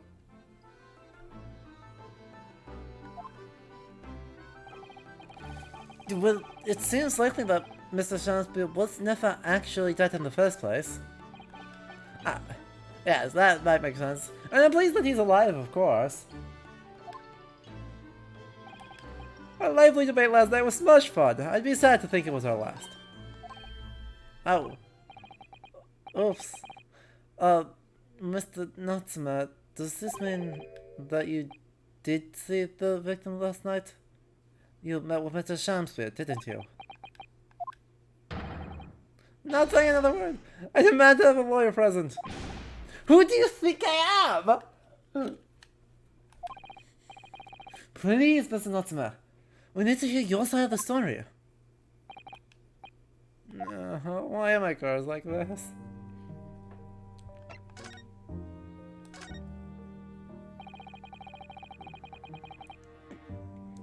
Can you tell us exactly what happened last night then, Mr. Natsume? There's nothing to tell. But, Mr. Nanao, Esquire, I'm eternally grateful to you for helping with that accursed case yesterday. The case that saw poor Miss Green hospitalized after she ended up with a knife in her back. Ah! It's hard to believe it was only yesterday. After the trial was over, I trudged my weary way back to my lowly lodgings, and that evening at past 9 it must have been, I visited Mr. Shamspeare. So, you did go to the victim's room then? As we feared. I didn't do anything wrong. I'd never been to his room before, it was the first time. Then, what made you decide to go? I bumped into him when I arrived back at the house. We got chatting and it developed into a discussion. But he had to go out, so I bade him farewell. That ties in with what Mr. Gertrup said, that the victim went out and came back after 8. We met again later that evening at around 9 or after when I took him some nice tea I'd brewed as a gift. So it was you who brought the tea that had clearly been drunk at the scene then? And I suppose you were discussing the works of Shakespeare, were you? Yes, that's right, that's exactly right. Romeo and Juliet. Who was the stronger? Maestressa, luckily, not a spoiler for too long. It was a delightful debate, I'm sure. Such a stimulating subject, Shakespeare. The debate became very heated, so you slipped poison into Mr. Shamspeare's tea? No! Never! Not at all! Team Juliet won! That was me! When I left his room, the flamboyant fellow was fighting fit! I swear it! Categorically! Look, this was a very funny date, though. Ah, they didn't get into the methodology of how to decide who was stronger. Mr. Natsume, you often say the same thing about yourself, I've noticed. But you have a cursed existence? Oh, sure, I mentioned this to you before, but I've been here in Great Britain for a year now, and in that time I've learned that it's no place for me. It can be like trying to live in a foreign land and adapt to the ways of another culture. There are foreigners everywhere I look. They all stare at me, they all laugh. That's the impression I get whenever I go out. It makes me scared to leave my room. Which is why I've become a recluse, but even in my room I've had no respite from my fears. I've moved more times than I can remember, and then, 1 week ago, I moved into Briar Road. But why? I mean, why did you choose that place? It doesn't seem very comfortable. Because the rent is cheap. I have so little money it spoke to me. The rent? Obviously, there's a reason why it's cheap. Because the room is cursed. Cursed? Cursed how? The previous occupant, the man who lived there before I took the room, died there. Oh no. He was only a young man, but one morning he was found dead and no one could explain why. Surely no one would want to live in a room with a history like that. I didn't. When the letting agent recommended the place, I wavered. But I want books. And books cost money. A horrible history is a small price to pay. Oh no. It's a mood chat. When I realized it would mean I could buy more books, I signed the lease like lightning. Brave? Oh, blink it. After I moved in, I soon came to realize what I'd done. I realized just how horrible that room's history really was. Gosh, was it really so awful?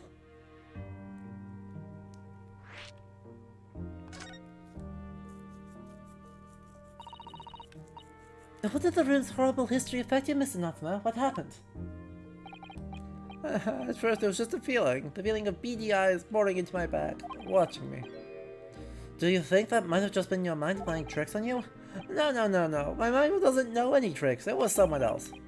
It's been one long nightmare ever since I was given the keys to the place. A nightmare? You've been having bad dreams, you mean? All the souls have died in that room, leaning over me in my sleep and tried to strangle me. That really is horrible. And now I come to think of it, it happened again last night, too. Very sad night that Mr. Shamspeare was writhing in agony from the poison in his body. I was on the verge of being suffocated silently by those miserable spirits in my room. You simply must move out of that room as soon as possible. Yes, you're right, I know it. And that's why I'm already searching for the next room with a history to call home. I think perhaps you should try to avoid accommodation with any kind of history at all. Otherwise, I'm scared that you yourself may become history. Phew, Susato-san knows how to make the man listen. Are we sure it's not just Wildfire doing that thing where cats just sit on your chest? No, not impossible. But also kills like gas. Of course, Mr. Lord of the Manor is worried about the curse on my room as well. You mean Mr. Garadeb?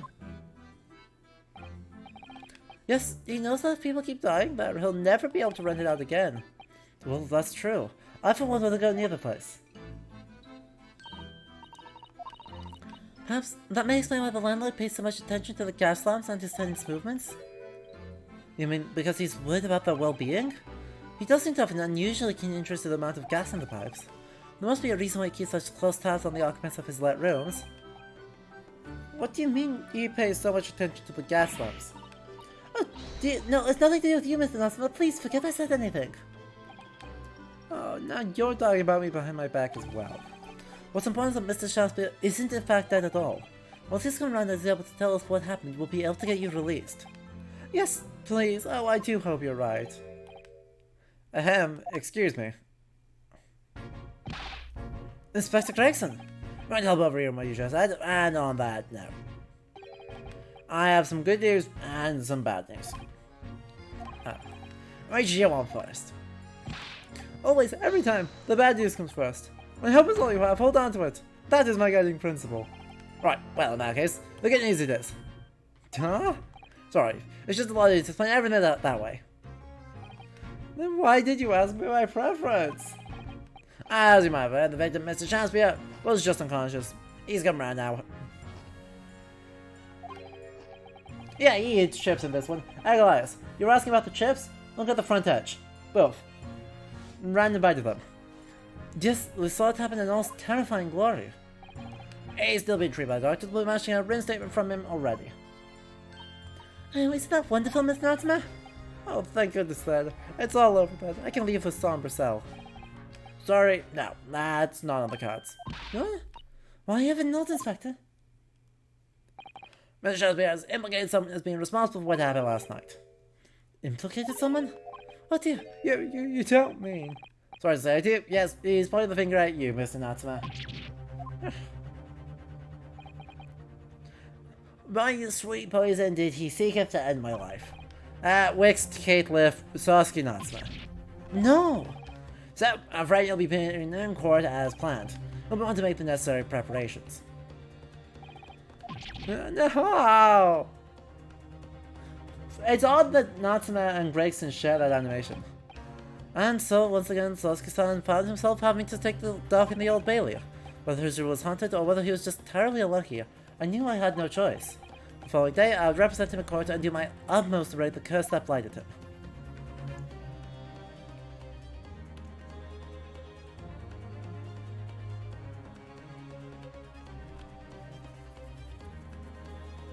Well, chat, what do you say? One more part?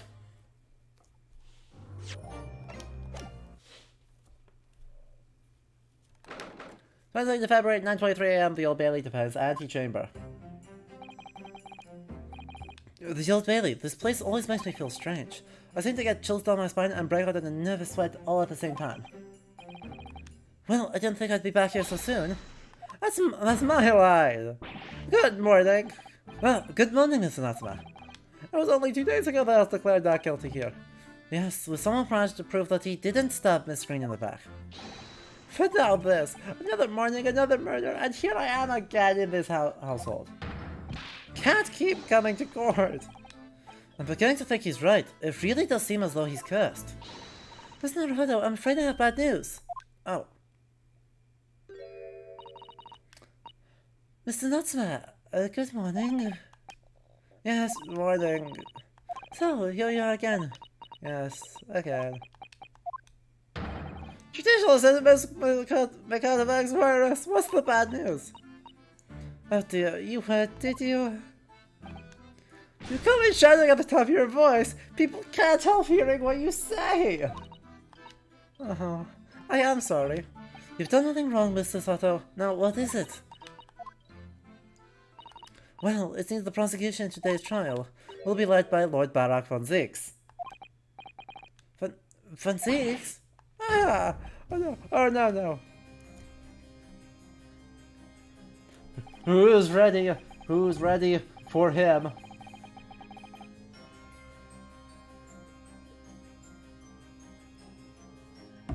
The so-called Reaper of the Bailey, the most legendary prosecutor in the land.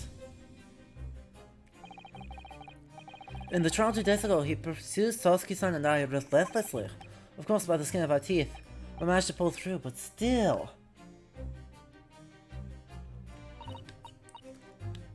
Perhaps Mr. Natsume's acquittal in Blood trial wasn't the end of the matter. After all, yes, I know what you're thinking. The legend of the Reaper that says nothing can save a person in the dark when Lord Van Zieks is the prosecutor. No, near him, he already didn't have a perfect record. This isn't Edgeworth, and this isn't Von Karma. They've chilled out a bit. Van Zieks already didn't have a perfect record. He just has a perfect losing record against us.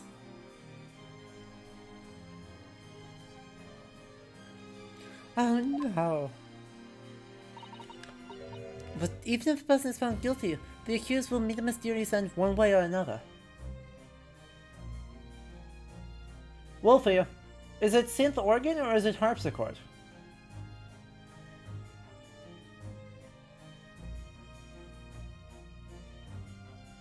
Right, this bit is harpsichord. That's bell. That's violin.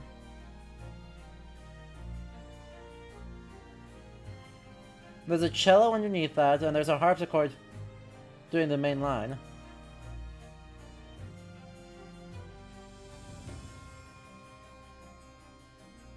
Oh, that is an organ over the top of it. Never mind, you're right. That there is an organ and a harpsichord at the same time. We do love it.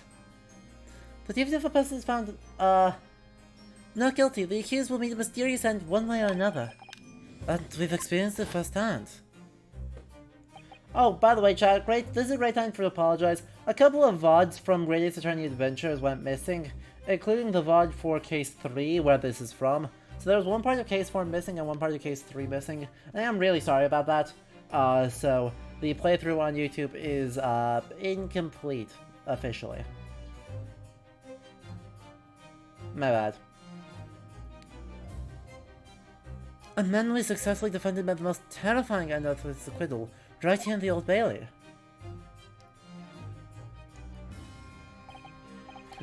Do I have to put with those ice-cold eyes boring into my soul again? Cursed by evil spirits and now by the Reaper. Pair of petrifying perils, potentially. Well, if it's potentially, at least you appear to have hope, Mr. Natsume. Welcome to it, Mr. Naruto Esquire. Yes? I'm innocent, you have to believe me. You more than anyone now. Don't worry. I'll be your steadfast ally every step of the way in this battle. I promise. And this promises to be a hard battle, I fear.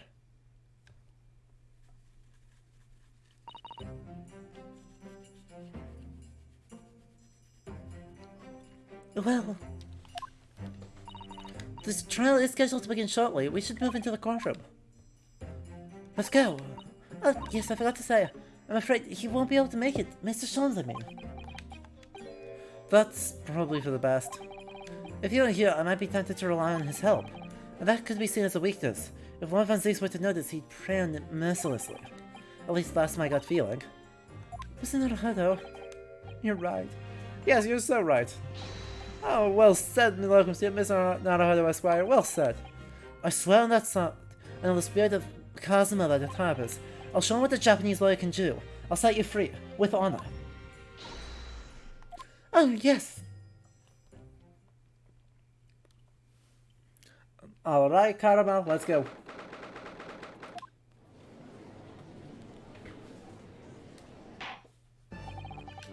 In the name of Her Majesty the Queen, I hereby declare this court to be in session. I now call upon the counsels for the prosecution and defense to declare their willingness to proceed.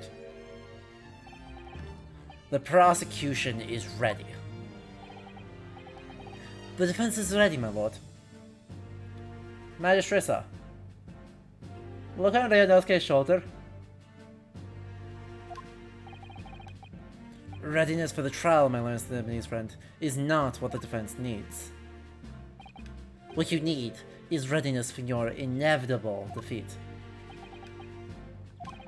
It's not just in my imagination, it's really there. Lord Van Zieks has such an animosity towards us Japanese for some reason. It was some time ago that I first became known as the Reaper of the Bailey, I believe. These past few years he hasn't appeared in court at all. Yet now he's back in the courtroom, but for some reason, only when I'm defending. This Reaper with his curious disdain for us Japanese is a prosecutor shrouded in mystery.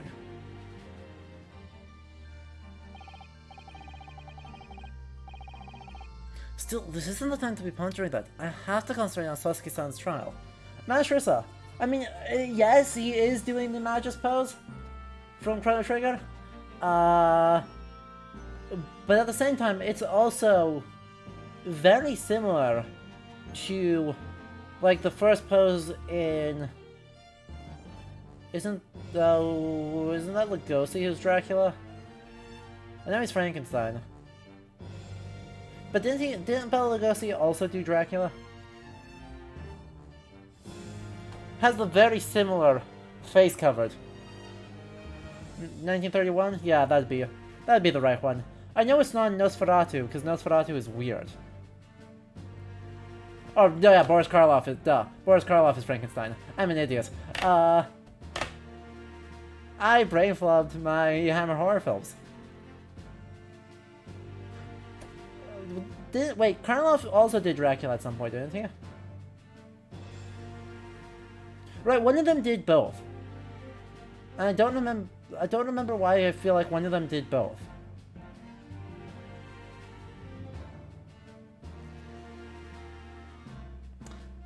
No, I give up. But look, it's been almost 6 months since, or it's been over 6 months since we had our whole Castlevania playthrough. I'm allowed to forget everything.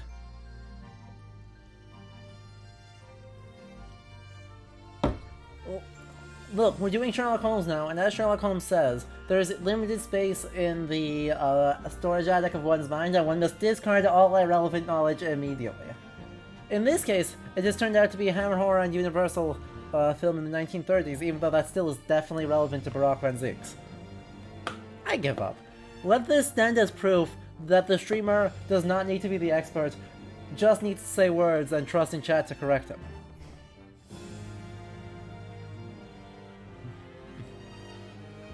Still, this isn't the time to be pondering that. I have to concentrate on Sasuke-san's trial. What is a man? A miserable little pile of forgetfulness.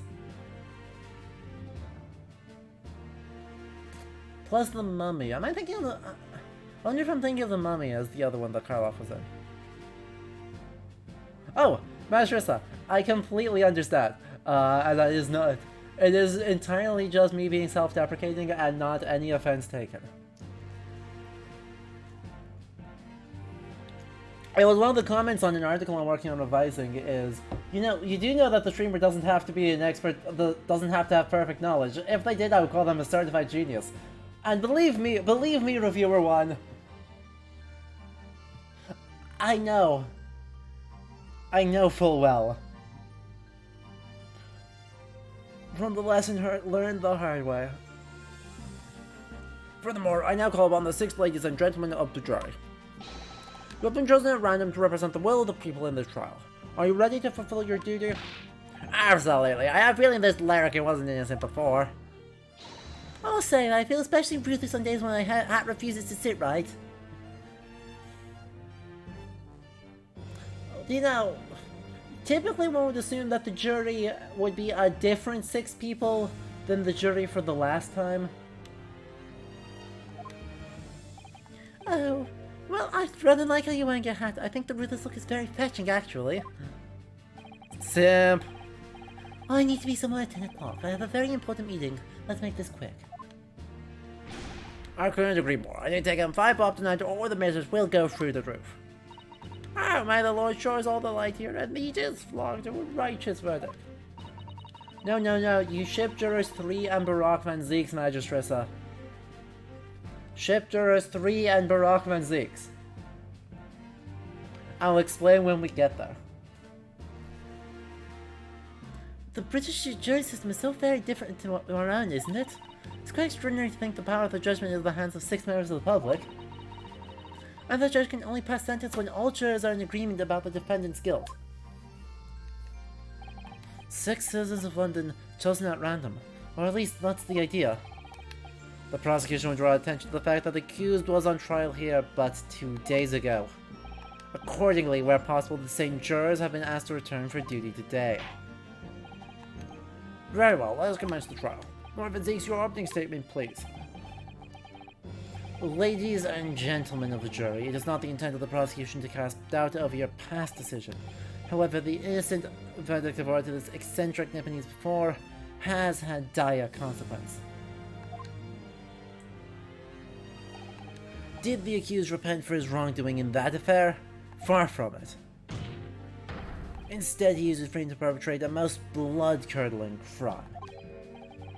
Namely that of the attempted murder of his neighboring lodger, an innocent Englishman. To explain the circumstances of the crime, the prosecution calls its first witnesses to the stand.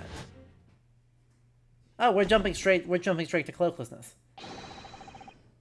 The detective responsible for investigating the scene, and the accused himself.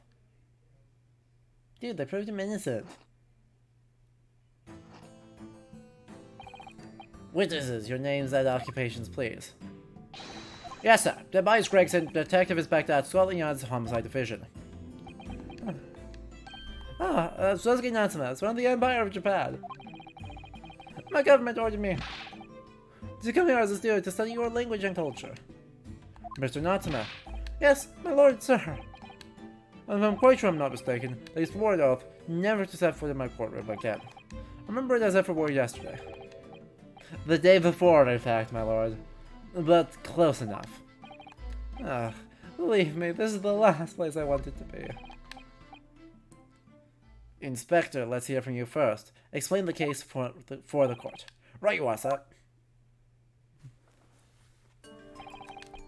The incident occurred at the Garrett household where the defendant has lodgings. In the ground floor room of the victim, Mr. William Shamspeare. The defendant has already admitted to visiting the victim on the night in question. Mr. Shamspeare collapsed in his room as a result of poisoning by strychnine. It was found the following morning when the landlord, suspecting something was wrong, broke down the door.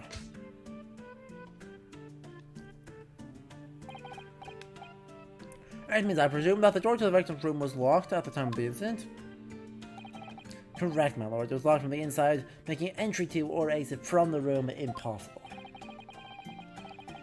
Well, the victim, Mr. Shamspeare, lives to tell tale. He very nearly did it. The man was halfway to heaven when we first found him. I was the first officer on the scene, my lord, and I have a photographic print here that I took at the time to show how it looked. Yes, a chilling scene indeed. The man looks very much deceased. That's right, everyone present believes that's exactly what it was. Very well, I shall accept this photographic print as evidence for the court. Now then, Mr. Natsuma. Yes! As the defendant, do you have anything to say at this juncture? They're haunted by evil spirits. Good gracious, what haunted? My lodgings! There's been a whole series of strange happenings in my lodgings. The town before me died by mysterious circumstances. A woman was stabbed by no one on the street outside. My neighbor was poisoned. And me! What about me? I've nearly been killed countless times. Killed, Mr. Nathema? How? Even on a fateful night it happened. When I returned from Mr. Shamspeare's room, I lit my gas stove and climbed into bed. But before long, the stove went out, and somebody tried to kill me. You must always extinguish all fires before retiring for the night, Mr. Nathema. But it's so cold, my running nose would freeze. The point is, I didn't poison my neighbor.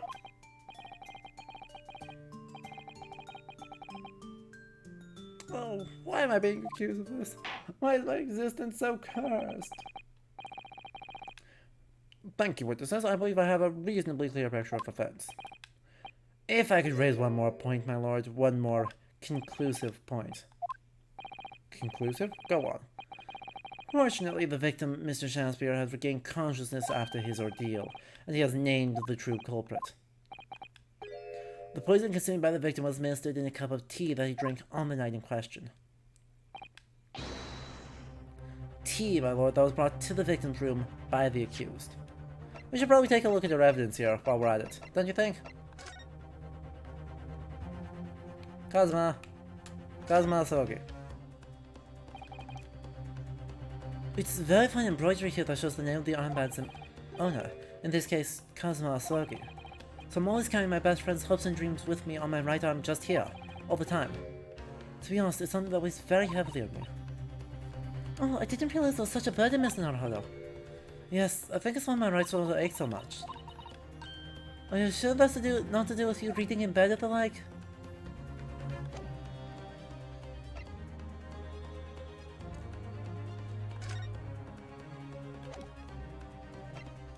Street map. The bar of soap. We still. Oh. Oh. What is it, Mr. Naruto? This bar of soap. When we first found it, I could have sworn there was some sort of round disc in this depression just here. A reddish one. Yes, you're right. I remember it too. But now the depression is completely empty. Where could the disc have gone?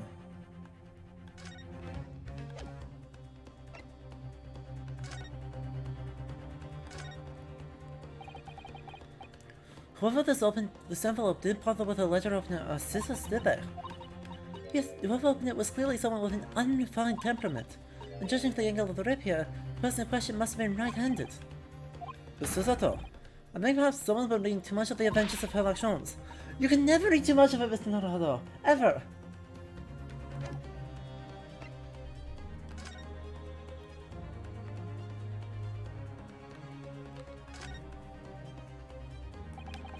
This must be the cup that Mr. Shamspeare was drinking from, then. It's stained on the inside. Tea does that, I'm afraid. Even green tea. Oh, really? I've never noticed before. You've never noticed? Well, I never leave it in the cup long enough to leave a mark. I like to gulp it down. Drink tea like while it's hot. That's the Japanese way, isn't it? Oh dear, so many people seem to have the wrong idea about our culture, and most of them are Japanese.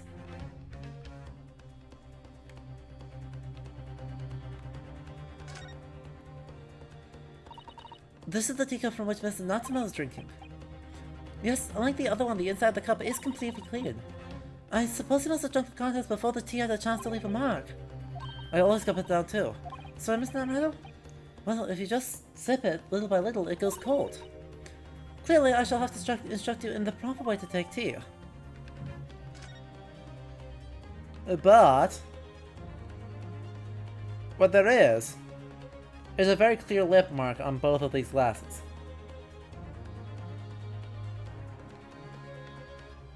Right. Chat, can we all agree that both of these glasses were drunk from? Even though it won't let us actually examine those?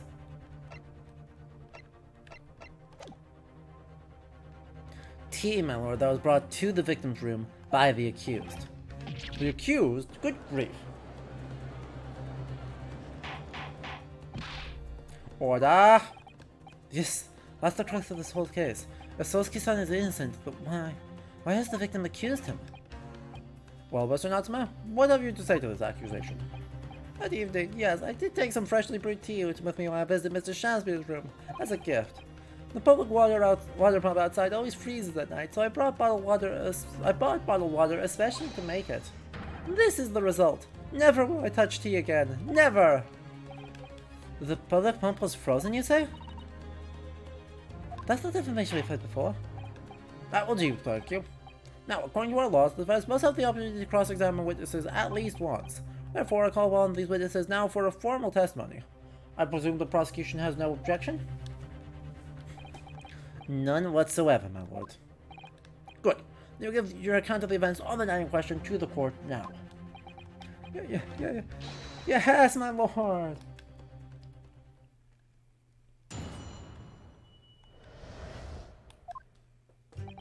It was around 9 o'clock that evening when I visited my neighbor and I took some tea with me as a gift. We had a heated literary debate over a nice hot drink, after which I went back to my room at around 11. Ha! My tea was completely harmless. He couldn't have locked the door behind me otherwise, could he? Strychnine takes some effect have an effect on the body. People don't keel over immediately after taking it. The victim will have been perfectly able to lock the door after his guest left. The argument still stands. Yes, I see. All seems relatively straightforward.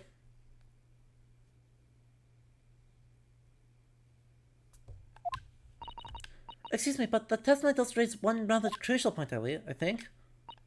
Mr. Natsume claims his teeth have been harmless. Presumably, though, the tea cups have been examined for traces of the poison, haven't they? Why didn't I think of that? Well, that happens now. Well, I'm unable to. Did I hear you correctly, Inspector? Scotland Yard has failed to examine the suspect's substance. How could you have overlooked something so important? Isn't that the first thing you should have done? My learned Nipponese friend is falsely incensed. The inspector says Scotland Yard was unable to examine the tea, not that it was overlooked.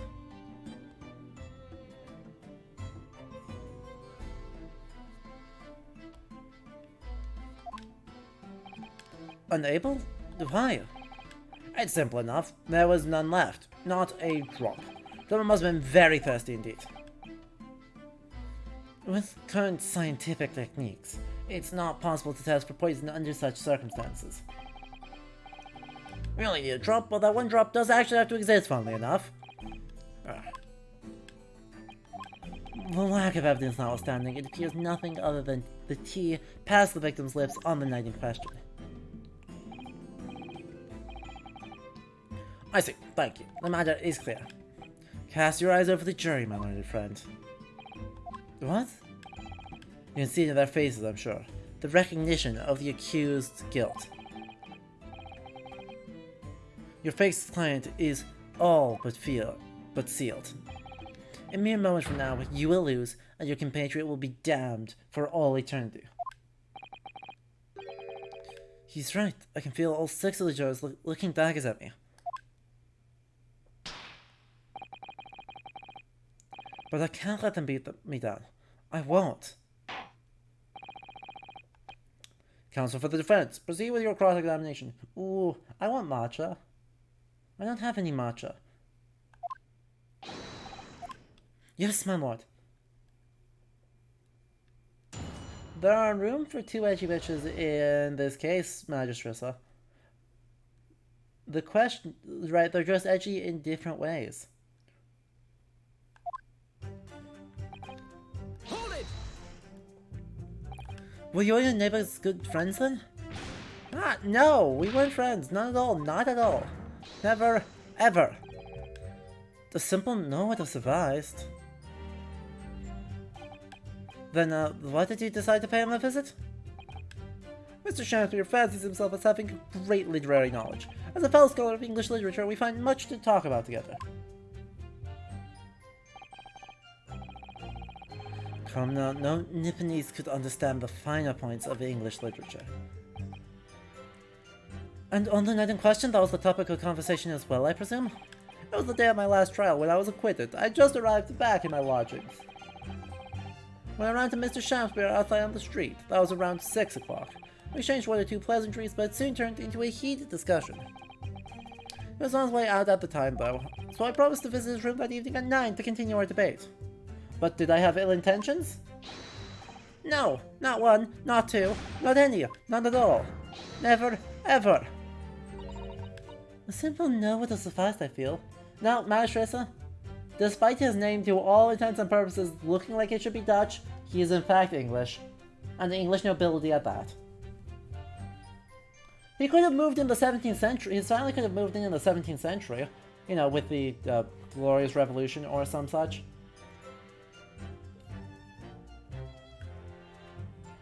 But yeah, no, he is English.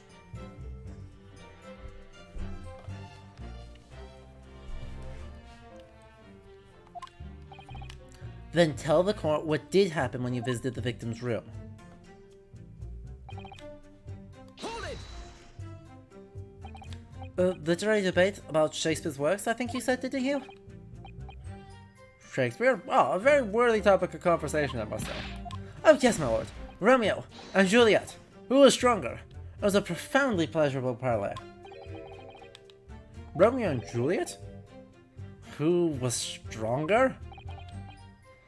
I know I'm going to regret asking this, but how did the debate go? Look at the little lad. Look at our little lad on our shoulder. He looks so depressed.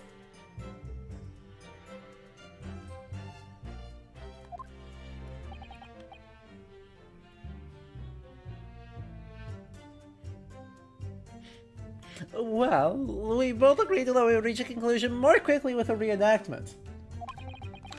So, we battled it out, in a Greco-Roman style, naturally. What? Mr. Shamspeare had all sorts of costumes in his room for just such a contents. So, when you say reenactment, you mean you were actually in costume? Yes, Romeo. I as Juliet. And after a vigorous wild tussle, I, as Juliet, came on the top. A victory I'll cherish forever.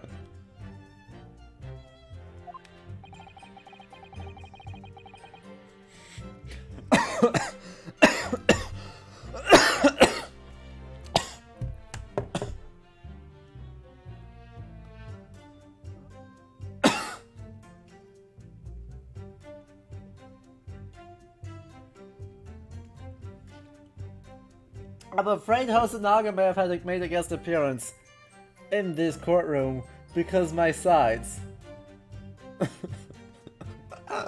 Ow! I dare not imagine the terrible scene of carnage. The fact remains that it was you who prepared the tea and took it to the victim, correct? I boiled the water in my room and made a pot to take with me. I heard that he was too poor to have tea himself, you see. It was true. There's no sign of any tea leaves in the man's room. I wanted to do something nice. To be friendly. So why is everyone looking at me with such suspicion? Soka Natsume keeps going on dates that just don't go great. Flowery Space Karate. I don't know whether to compliment you on having interesting dates or apologize to you for having interesting dates. My tea was harmless, of course it was. And do you have any basis for that statement, witness?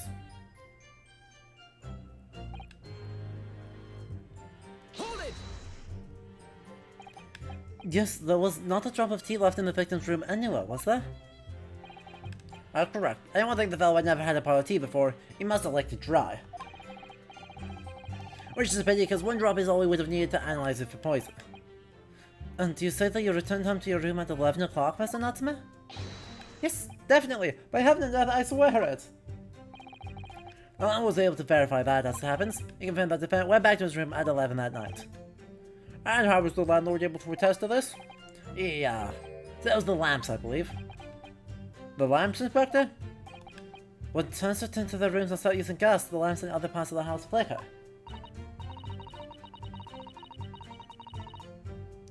Yes, Mr. Gardep seems to pay a lot of attention to the comings and goings of his tenants. There's only one key to Mr. Shamspeare's room. I know that for certain. So he must have locked the door himself from inside his room. The victim has confirmed that to be the case, yes. So I'm right. The tea was harmless. Completely harmless. If you take poison, you die. Everyone knows that. It's not that simple, I'm afraid. Yeah, what do you mean? Hold it! How long does it take for symptoms to appear?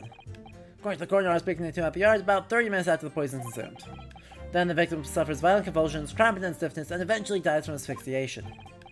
So there's a 30-minute interval between when the poison is ingested and the onset of symptoms? There seems to be a lot of different types of poison in the world, that's for sure. Oh dear, death by poisoning again. It's always so awful. 30 minutes is a long time. Certainly long enough for the victim to have locked the door behind the accused after he left. It crashes on that, and it further degrades Sosuke-san's alibi. I have here the medical report from the doctor who examined the victim here, my lord. Spells out, really. He's the only person who could have done it. Very well, the court will add this report to the court record as evidence. Oh yes, I see it here. Delayed onset of symptoms. Ingestion of a small quantity of strychnine toxic virus present 30 minutes after ingestion. Allocated the substance of mist with the teeth of victim's drinking, but no sample could be obtained for testing. The poisoning incident occurred around 1:30 AM on 21st of February. Sets from the victim's pocket watch appears to have broken when the man collapsed after the delayed onset of symptoms. No container for the poison was found at the scene. Great.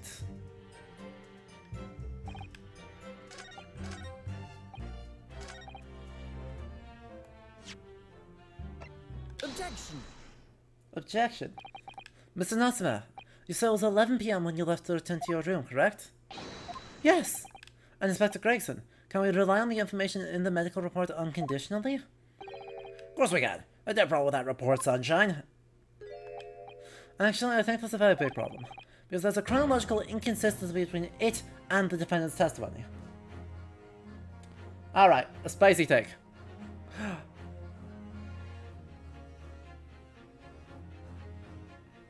We have a spicy take redemption.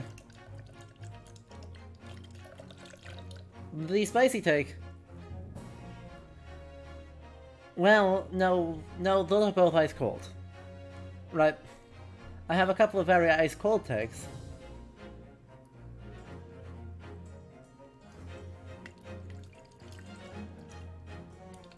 But,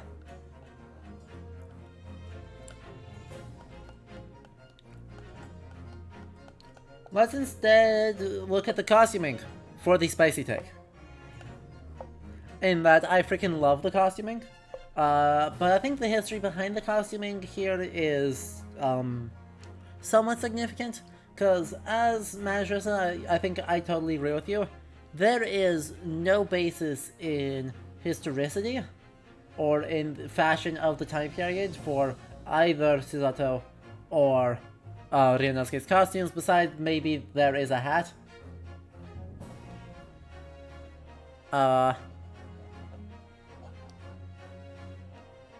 But it makes sense with who made these. But in the game's files, these are both listed as Iris's homemade outfits.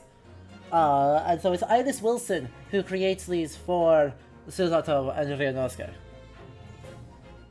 Which suddenly makes it make much more sense, because they're actually doing exactly the same thing that Iris Wilson does, which is forces the entire game's milieu far more into steampunk and far less into history, thereby providing a really, really stylish cover layer for, you know, what year is it? And it just works. Right, it's not Victorian in any substantive way, but it is something that works because the game specifically justifies it based on who is creating it and what that actually means. We're going to elaborate on steampunk a lot in case 3 of this game, so stay tuned for that.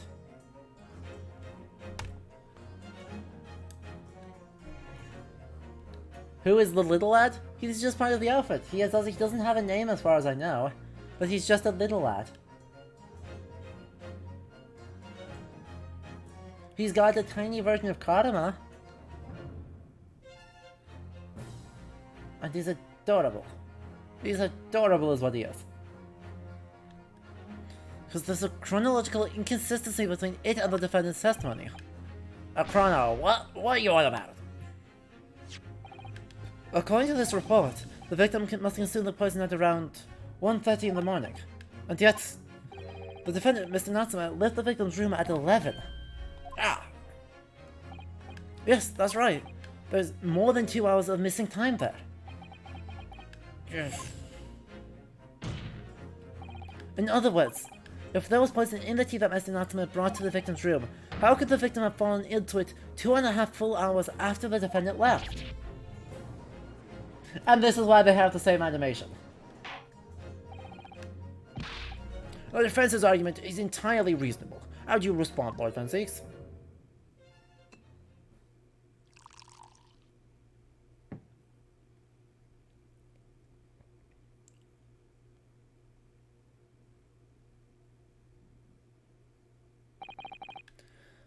Pray forgive the discourtesy if my mind has wandered.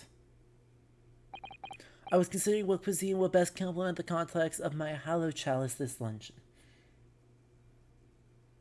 Blues. They are currently wearing their alternate outfits, because in Grey Ace Eternal Resolve we have alternate outfits. And I have put on the alternate outfits. We will wear these alternate things for cases 2 and 3, and then we'll just go back to... Cases 4 and 5 will go back to the regular outfits, because it deserves it. And also, spoilers.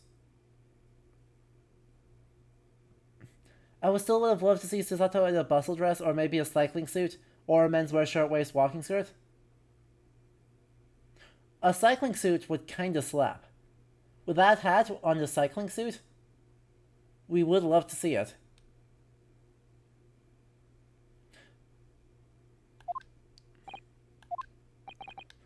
How could it have happened, you ask? I do hate to shatter illusions, but my Nipponese friend appears to be chasing a phantom idea. A phantom? This is so hard to imagine that the victim drank his tea after the accused had left.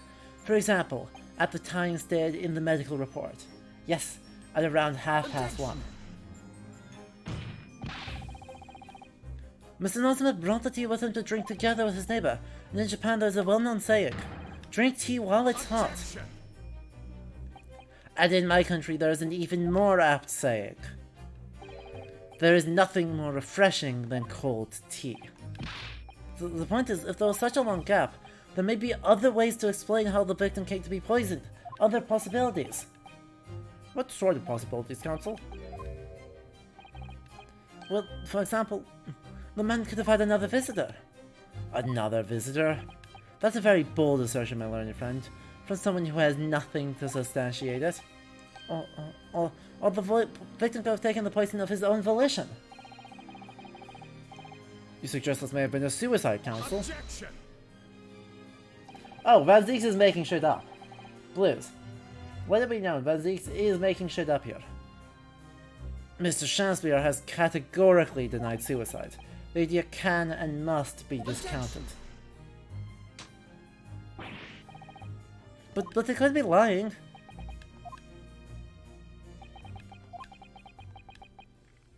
Ouch. No, that's fair. Is something wrong, Lord Van Zeeks? I was listening to the sound of the carriage pulling up outside the courtroom. Pray forgive the discourtesy. Carriage? What carriage?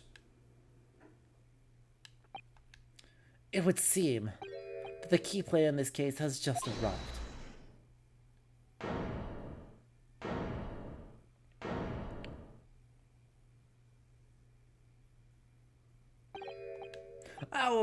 Out, brief candle, life's but a walking shadow. A poor player that struts and frets his hour upon the stage and then is heard no more. It is a tale told by an idiot, full of sound and fury, signifying nothing. I don't know what voice to give him. This man is so extra, I genuinely don't know how to do this. Who, sir, are you? William Shamspeare, my lord. Alas, 'twas I, undone by these bitter events. I am the victim. I can't do original pronunciation. I don't know it. I can do Middle English, but that's not helpful. What? What's he doing here?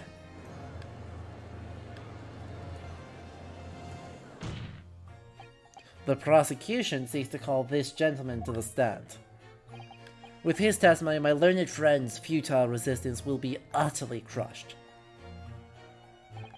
You're calling him as a witness? Very well, counsel. I grant your request with interest. I'm curious to discover what the court shall hear from the victim himself.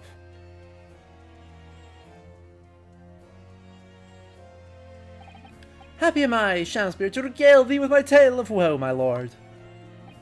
But, I still have my own tale to tell, my own tale of worse woe. I can regale the court with a tale of my perfect innocence in perfect English. That will do, Mr. Nutmeth, but the court now hear from the victim.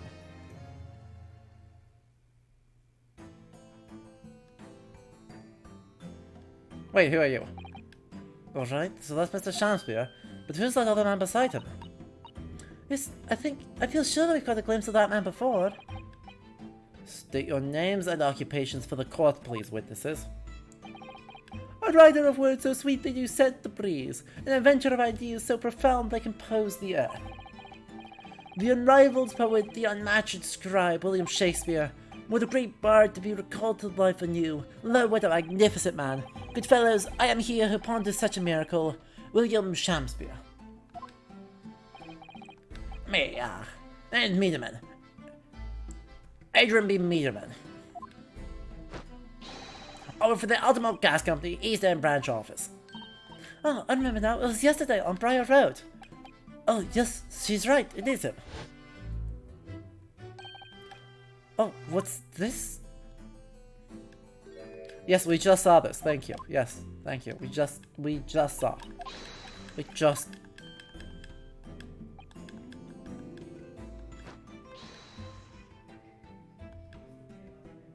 Who is this powerful prosecutor who can get someone to answer when they're asked their name and profession?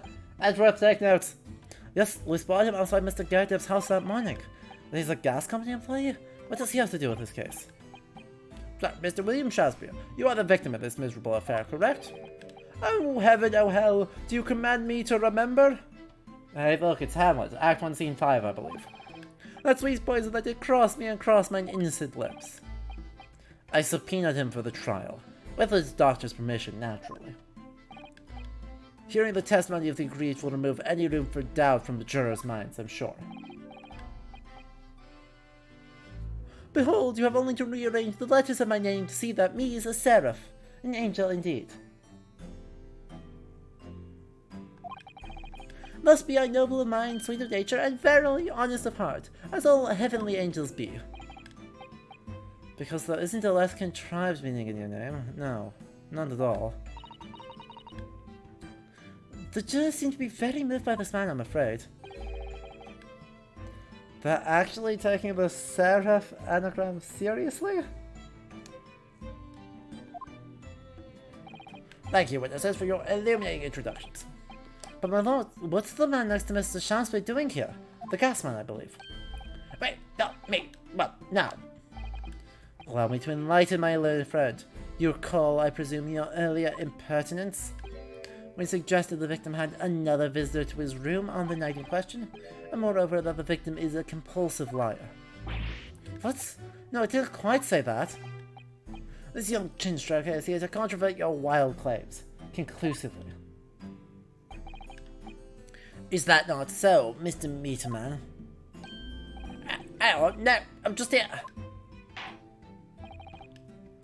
I hereby call for your formal testimonies. You will tell the court as lucidly as possible what happened on the night in question.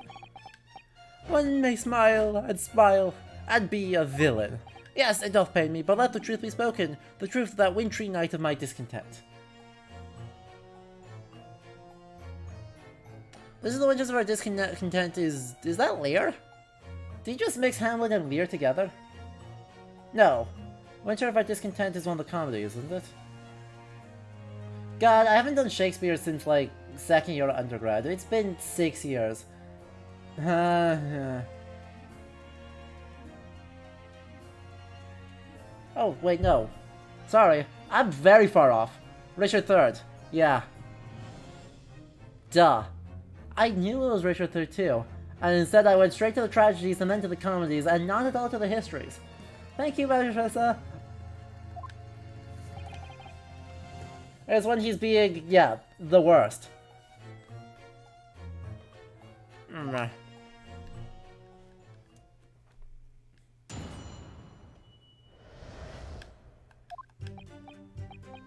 The snow lay about. My neighbor cometh in the evening bearing a gift of tea. Well, that was not.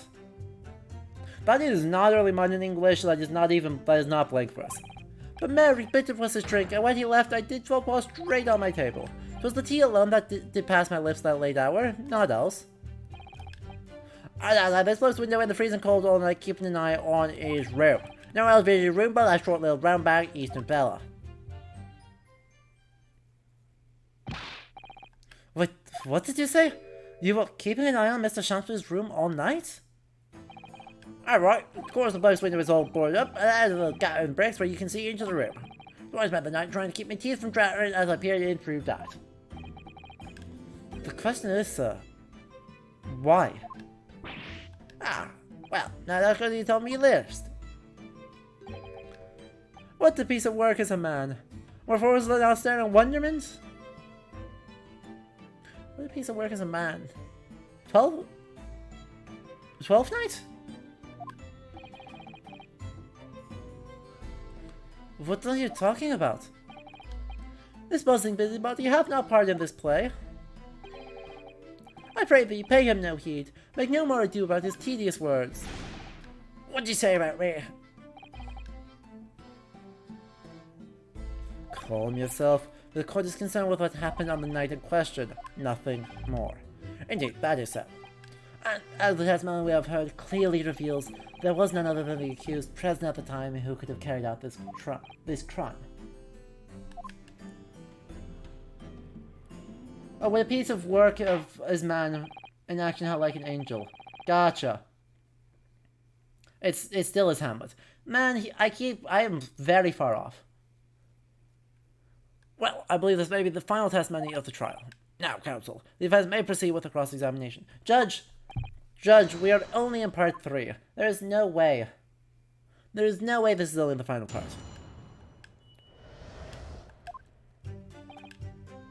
Hold it! Did the sham part give it away, Magistrate? To be clear, by neighbor, you are referring to the defendant, Mr. Natsma? Oh, indeed, sire. Perhaps what's I call him, the man from upstairs? And at what time did the mustachioed Japanese visit you in your room?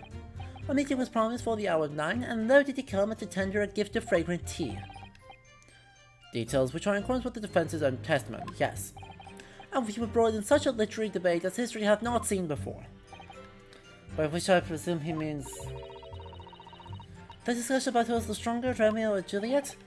I, Chancellor, did play the part of young Romeo, while my neighbour played the fair Juliet. Each of us dressed as would our characters be, to bring the weight upon a merry experiment. I dare not imagine the scene. Frailty, thy name is woman. Canst thou imagine how dismayed I was? Yes, I had heard the Eastern art of jiu-jitsu, but... never did I dream to be a skill practiced by the comely maiden. Juliet beat Romeo up? This is not helping our case.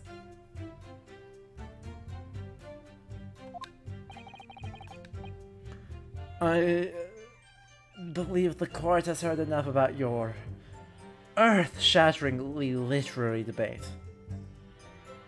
Honestly, I'm with Ben Zeeks on this one.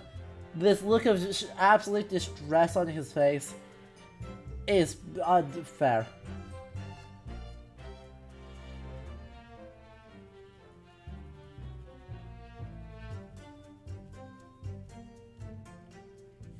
Is that the fucking vampire? Yes, it's the vampire!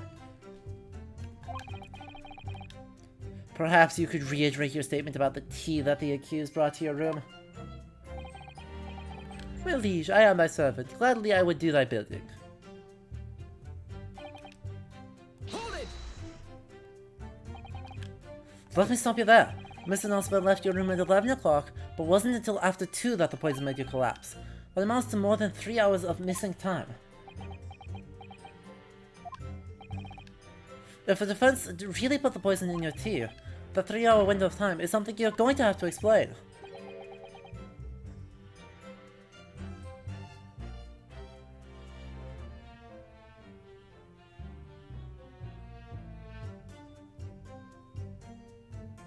Gladly, it is an easy task. What? I did drink of the tea not while my guest is Terry, but after he took leave of me. Faith, 'twas stone cold, but at 1 hour past post midnight, verily were my lips parched. Objection!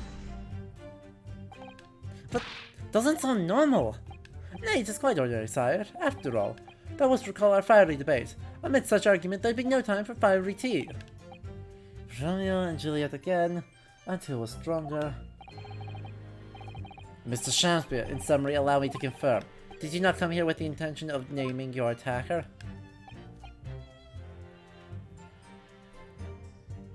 Why, of course, my liege. 'Twas the stooped lover of words that attempt to shuffle me off this mortal coil. We don't know what that means.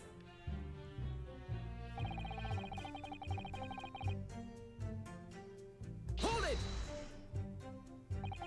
So, you didn't have any kind of evening meal? Dinner? Supper? Ha! Fire luxury, fire gluttony! To eat right daily is but a waste of time. Sorry? I would that my belly were full no more often than the sun doth rise. Well, heroic eating habits, I must say. Night and day do I fill my hours with learned study of the great bard and playwright. Hence is that there doth not in my chamber be than the costumes of mine art. That would appear to be the case, as even a rodent was found starved to death in your room. No, I think of it. It's not just food that was conspicuously missing from that room, is it? Don't recall seeing a single play or script anywhere. For I've devoured them all. Exactly, Magistressa. We should talk about his outfit. Lovelace's clothes are very inaccurate to Jacobean clothing, but pretty solid for how Victorians dressed during Shakespeare. It's great. He looks dumb as hell. But, in the Victorian tradition of doing Shakespeare, they didn't dress remotely right. They exaggerated already pretty hilarious clothing, right? You might look at like a painting of Henry VIII and be like, wow, that's a lot of very stupid looking clothing. And then, the Victorians looked at that and said, we can do one better. And just turned that dial all the way to 11. And you end up with... You've eaten them? Every word be within my skull. Dost thou imagine otherwise? Right. That wasn't misleading at all. Now, could you turn around, do you think? Which brings us to the conclusion that the only way the poison could have passed the victim's lips is in the tea.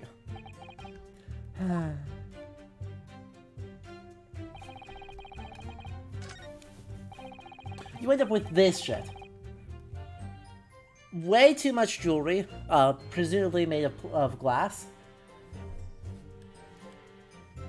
Absurd chains, absurdly fancy clothing, but fancy in a stupid way. Right? Like, this is rich, but rich in a way that feels cheap, rather than in a way that feels Jacobean.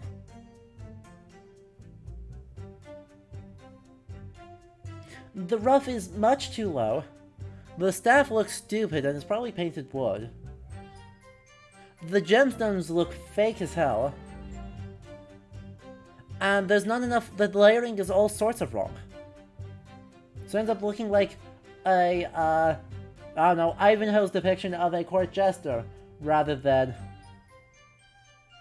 you know, an actual thing.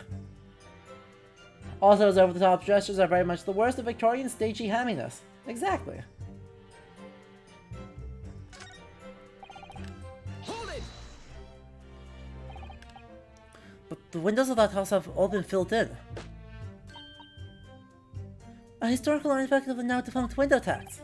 Yeah, you're right there, all bricked up horribly. But that happens, there's a little part of the brickwork at the bottom corner that's been opened up. I'm looking in through that gap. Yes, there were a few bricks loose, weren't there? And for some strange reason, a couple of bars of soap lined up on the ledge outside as well. Don't like going around poking me chin in other people's business, especially on freezing cold nights. But them's my orders, so that's what I'll keep doing, as long as there's breath in me body.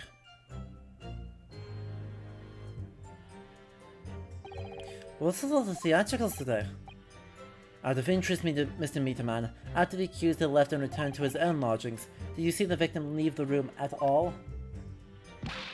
Nah, he never left. He was in that room that whole time as far as I'm concerned. And we can therefore dismiss the possibility of suicide. How can you be sure of that? Police carried out a thorough investigation of the scene and found no receptacle for the poison. Since we know the victim didn't leave his room, and didn't dispose of the poison's container himself, it's clear this was no attempted suicide. Only the culprit could have removed the receptacle. Ah, yes. Easily explained, counsel. Thank you.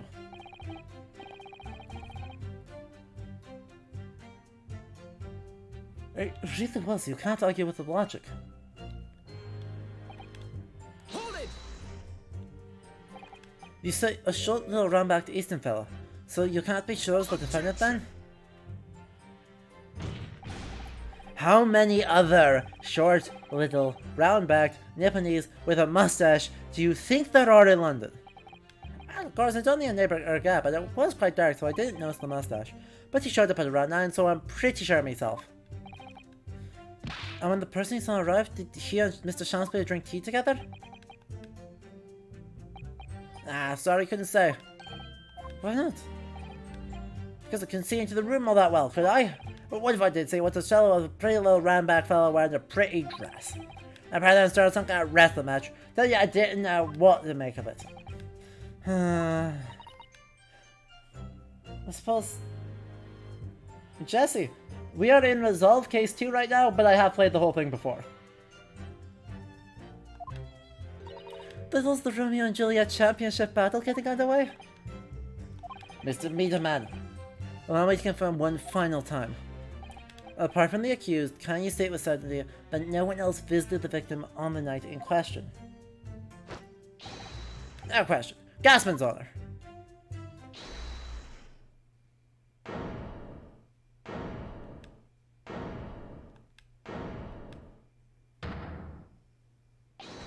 My lord.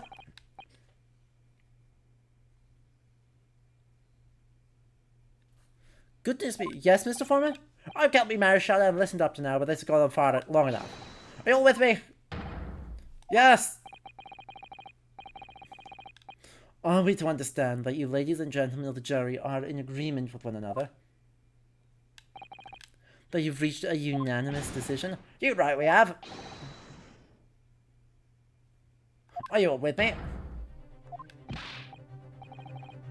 What? No, the defense is in the middle of a cross-examination. To be honest, I'm a bit over you, young man, especially after you identify those few hours that follow the accused leaving the victim's room. Yes, the 3 missing hours, as he put it. But in the end, what difference do they make? None as far as I can see. And since that's now apparent, there's really no reason to delay our decision any longer. As I said before, if I don't take Fireball Bomb with me tonight, the missus will blow it up. Well, sorry, I didn't quite catch what you said. Guilty! Guilty, guilty, guilty. Guilty. God, Guilty. the voices here are so wrong. This is literally Juror 6 is the only voice that matches what I think Juror 6's voice should sound like. Like, Bruce Fairplay should obviously be Australian. Well, it would appear that the jury is indeed unanimous. They literally like, juror number 5 sounds way too posh. Juror number 4 sounded not nearly posh enough. This time at least, it seems justice will be done. All's well that ends well, as they say. This calls for a toast, I feel. To the guilty being punished. Ugh.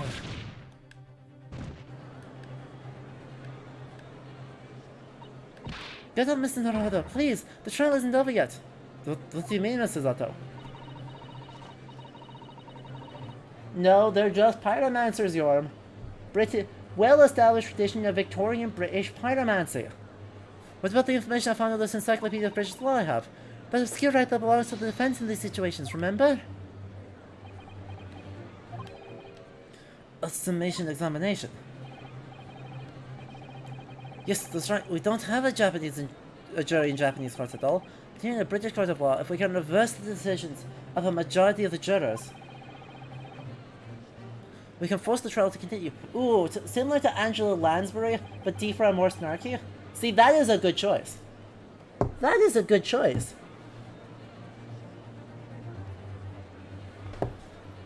You're going to complain to your dad? Yeah, understandable.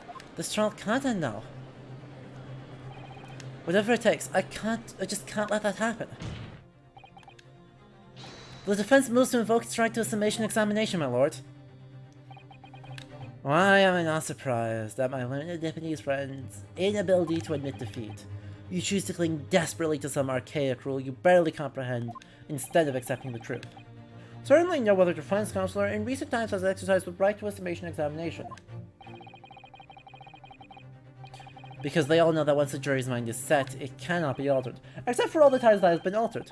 Nevertheless, the right remains and must be upheld. Oh, I didn't know that, Magistressa. You have to talk on the TV when you're alone? Understandable. He also failed to give you a fake Northern accent? Ugh. Unlucky. I cannot do a good Northern. But if I could, I would be much happier. Because it is a lovely accent. Just proper Yorkshire.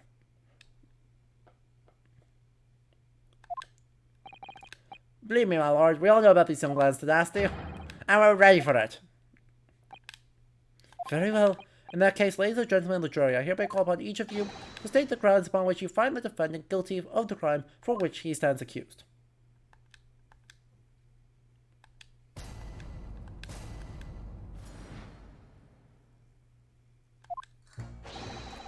The victim may not be well off, but he's a nobleman and straight up. There's no reason to doubt the man. Well, I do declare the good gentleman has no reason to lie. In fact, I think he's rather splendid. Just look at the accused by comparison. He's Japanese, stoofs all the while, and has a mustache. Very fishy. There's no evidence to suggest the gangling actor is a fraudsman. For now, at least. I really don't care. I just need this trial to end quickly. 3 hours of missing time is nothing when you reach my age, you know. Nothing at all.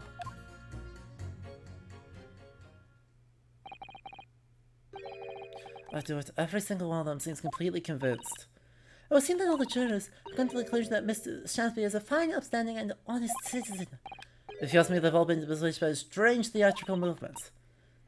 And sadly, nothing Mr. Natsume said appears to have registered at all. Well, if it goes. Let's not forget, I pleaded with this jury on Sasuke-san's behalf before and it worked, so you never know. Before we begin, it might be a need to remind you exactly how a summation examination works, Mr. Naruto.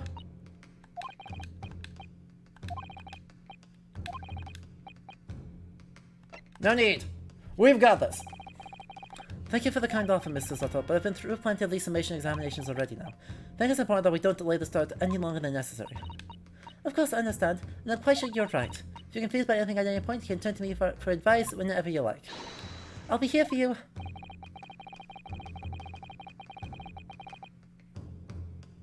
True. The key to this is listening really carefully to each juror's statement. Finding two that are contradictory and pitting the corresponding jurors against each other.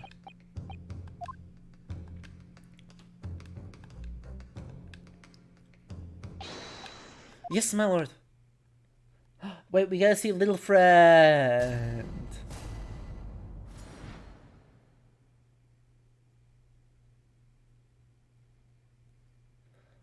The Europeans are all asking what's Liberace.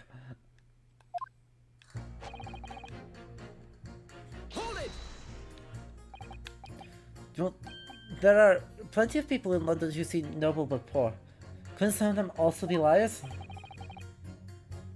Flamboyantly gay but officially closeted mid-20th century pianist.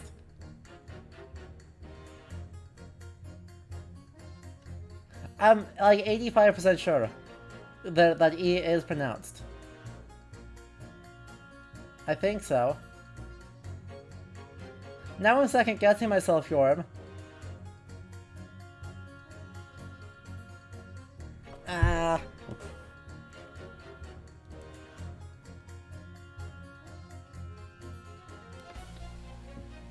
Yeah, see, the problem with believing me is that I have a bad habit of just making things up. Okay, well, he's half Italian, so... You know...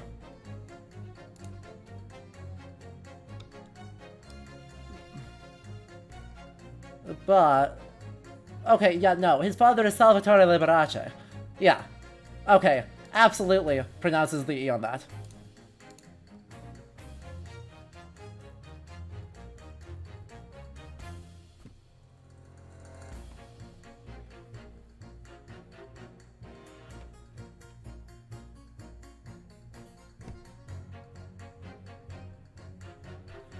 Oh, yeah, about it. Like that shady client of yours, for example. Absolutely not. Mr. Natsume is no liar. The point is, they look at the past the victim's left side out with the Japanese man's tea. When we take the gas man's testimony into account as well, the truth could be any clearer. Wow, that voice went all over the place.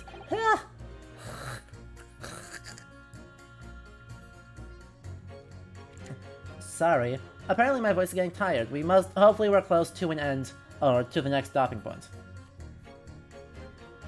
Oh, well, that's alarmingly logical. Well, let me be frank here. I'm a gentleman with a gentleman's values. If it turns out that old Shakespearean chum is a rotten liar after all, I'd gladly change my decision about the defendant.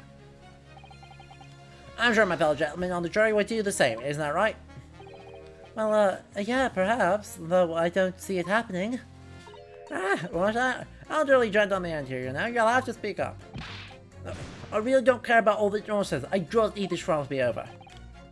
How many gentlemen do we actually have on the jury then?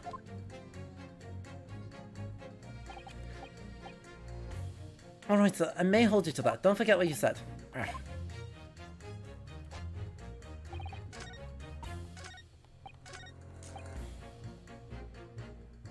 Hold it!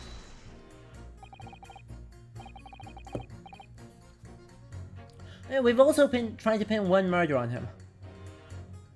Nirm, I would additionally point out that we did in fact try and pin the murder of Thrice-Fired Mason upon Bruce Fairplay, and he has proceeded to still be called to the jury on trials where we are the defense lawyer multiple times. Oh, Fraudsman? What do you mean by that, madam? It really is the most tiresome problem for the company. Most irritating. We can be absolutely certain that the customer is stealing from us, but without hard evidence. We can't even threaten to take action for fear of being sued. I'm sorry, you've lost me a little there. Who are you? I'm the wife of Augustus Altamont, owner of the Altamont Gas Company. Good gracious, Altamont Gas, you say? Gas is the future of energy in this country and around the globe, but proper handling is essential. As I'm sure our employee from the Eastern Branch office will be the first to agree. Absolutely, Lady Quimby. Got to be used properly. Altamont Gas is the best in the world, of course.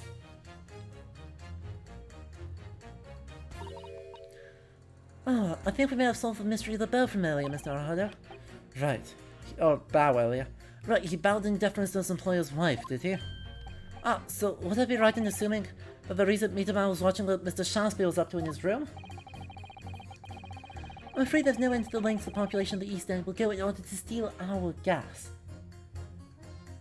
The look is so Edwardian, but damn, it's a look. I'd say, what, 1912-ish? Like, immediately pre-World War I. The fur lining. The extraordinary feathering. Nice traveling curls. It's a good look. Excellent design work. Smidge of a what year is it? But an excellent look. So we really have no choice when the company identifies someone as a possible fraudster, but the dispatcher worker to watch the suspect day and night. We're very thorough in our investigations. So you mean Mr. Shamspeare is... I wouldn't come out and say it in public, but you can finish that sentence with a grubby little gas thief. You have noticed the public gallery in here, have you? The eye of man have not heard, the ear of man have not seen. Faith those that wound me with thy words, were I to let them penetrate the skin. But seraphs hear not insults, only choirs of angels in song. We may not have evidence yet, but workers won't stop buzzing around you until they find it. And when they do, you'll find yourself blasted back to your angelic heights in an Altamont gas explosion. So Mr. Shamspeare is dealing gas. I want to journal number 4, if you wouldn't mind adding that information to your statement.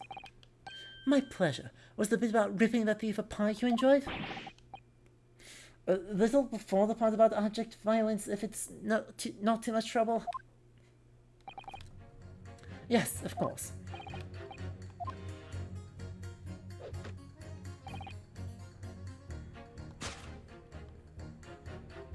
Objection! These two statements clearly contradict each other. Good gracious. Journal number 1. What are you talking about, lad? I presume you've heard journal number 4's statement, made by the wife of the owner of Altamont Gas. Look at the tiny lad! Oh, the tiny lad.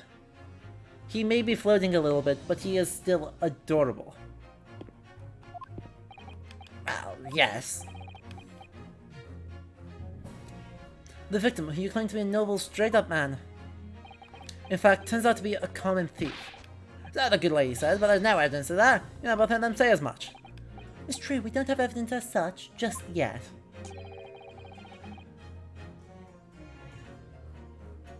But the claims aren't baseless, you know. What? You heard me. Sayers' operation has already been compromised. I suggest that the court hears testimony from our East End branch office employee over there. I'll do whatever you say, my lady. Gasman's on that. Good night, Dildrum. Thank you for stopping by. Journal number 1. You say you're a man of your word. If I can show that Mr. Shamspeare was a liar, you assured me that you would reconsider your decision about the defendant's guilt. Yeah, I did say that. I'm a man of honor, I'll to it, and I'm sure the other gentlemen of the jury will. Hey! Oh, well, yes, now we find out the man's a liar. Perhaps we have to consider the matter further. Well, if I'm brutally honest, I haven't heard half of what you've all been saying. But if that means you'll recap a few points, that would suit me down to the ground. Oh no, I'm not having any part of this. I want this trial over and done with. In that case, I shall change my leaning. So, Mr. William Shamspeare, if that is your real name, we the jury demand to know exactly what kind of man you really are.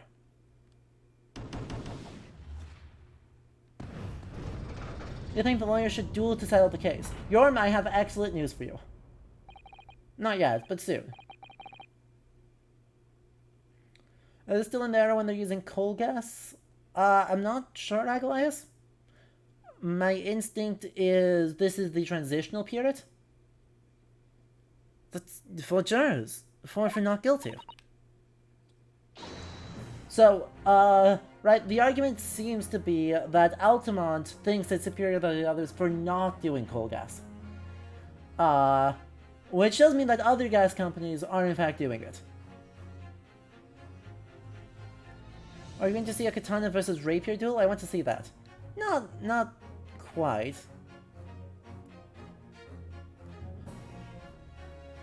We'll see. It's way too much spoilers for me to say anything more. Yes, Miss Naruhodo, victory!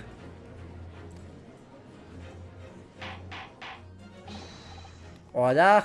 Well, this is quite extraordinary, I must say. As a result of the defense's summation examination, the jury's leaning has changed. Now only 2 jurors say guilty, with 4 saying not guilty. I therefore declare this court to be in a state of disaccord, and order the trial to continue.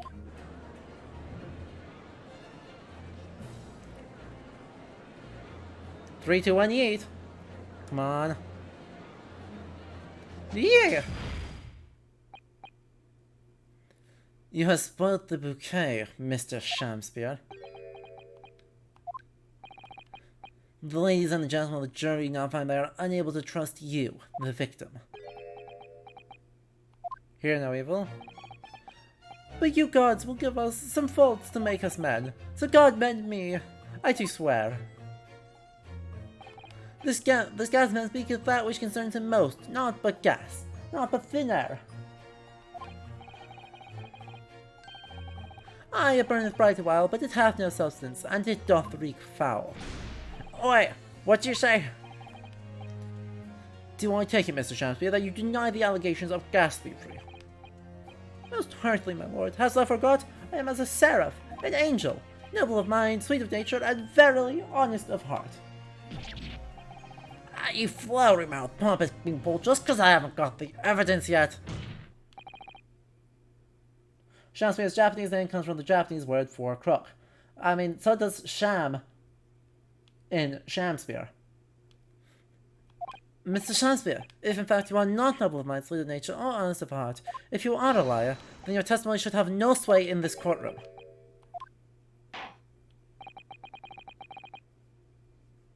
It is my considered opinion that at the present time no other possible culprit of this crime has been identified. All testimony heard by the court thus far heavily implicates the defendant. In short, it would not be unreasonable at this stage for me to rule on the case. Oh no. However, in light of the fact that the jury has expressed concern about the fidelity of this witness, I believe it would be inappropriate for this court not to pursue the matter further. I assure you, my lord, that would be a waste of the court's time. The gas and this case are unrelated. Juror number 4. Yes? Did you say before that though you had no hard evidence to prove this man has been stealing gas, you have strong grounds for suspecting him? That's right, we do. Don't we, worker? Absolutely, Lady Queen. Big Gasman's honor. Very well then. We will hear your testimony now. You will tell the court precisely why I believe the victim, Mr. William Shamspeare, has been stealing gas. Aye, my lord. If I may, my lord. Go ahead, madam. This witness' testimony may have a significant bearing on the good name of my husband's company. Therefore, I should like to take the stand alongside him in a supervisory role, if you wouldn't mind. Woohoo! Oh yeah, 3 years on it! Yeah! Very well. As an exception, I shall honor your request. Thank you, my lord. You wait till the boss gives you an earful, and it's gonna sting you, mark my words. So, you were both testified before the court on the suspect of the illegal consumption of the Altamont Gas Company's fuel. Yes. Is that clear, my good man? Clear as Altamont Gas, my lady. There's that line, right? Elias, right? We just mentioned this. Clearest in the world. So that would indicate that they're not using coal gas, that they're actually trying to pump pure natural gas. And therefore strongly implicates that other gas companies are still using coal gas.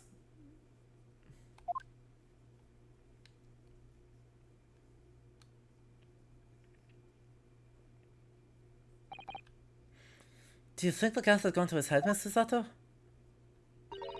I think the man is just a very dedicated employee, Mr. Naruhodo.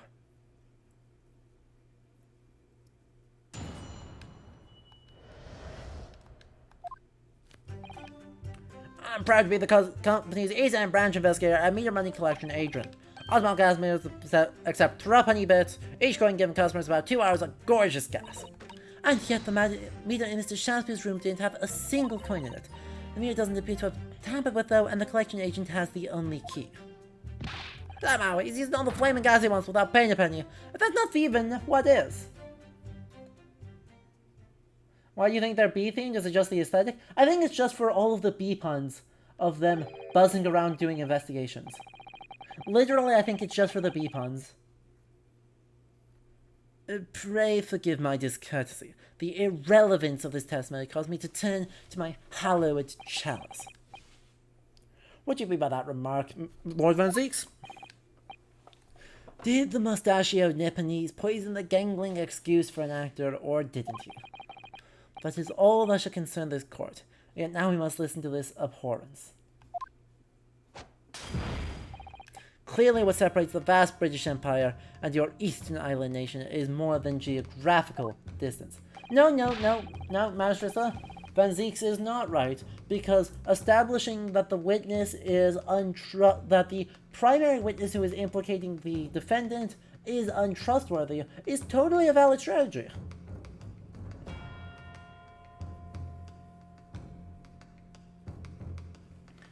And with it being a valid strategy, right, because if we say, oh yeah, well, right, we should discount all of Shamspeare's testimony as being completely untrustworthy and therefore unreliable, we are left with a 3-hour unexplained time gap with no satisfactory means of explaining it.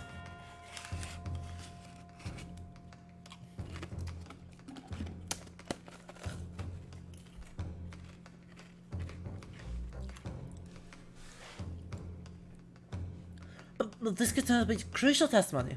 The cross-examination must go ahead. Yee! Do what you will. But Van Zieks appears to be in a violent mood. Yes, he does. An attempted poisoning, an incident of gas theft with no supporting evidence. It's true that they would appear completely unrelated at first glance. But I wonder, the truth tends to be buried in the most unusual places. And the first step in uncovering will be to establish just who and what this man really is.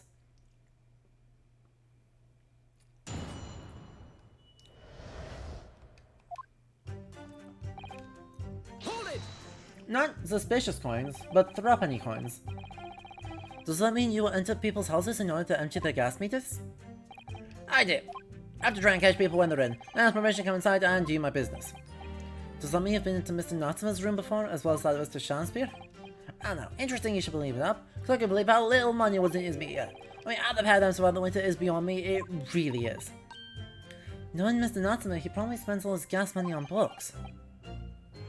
And then when he's finished reading them, he probably burns them for warmth.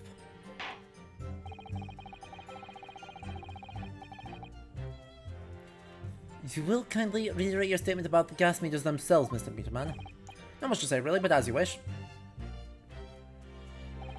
Ultimate gas burners except propane beds, each coin giving customers about 2 hours of gorgeous gas. So all London houses that have a gas supply are fitted with these gas meters, are they? They're the latest model, the height of technology, developed by our company, Ultimate Gas. Anyone who uses a gas will have one of these meters in their property, yes. So, if a 3p coin gives 2 hours of gas, most people use about 3 coins in a night? A bit more than that, usually, if they have both gas lights and a gas stove, that is. Thinking about it, Soski-san doesn't have a fireplace in that room of his, does he?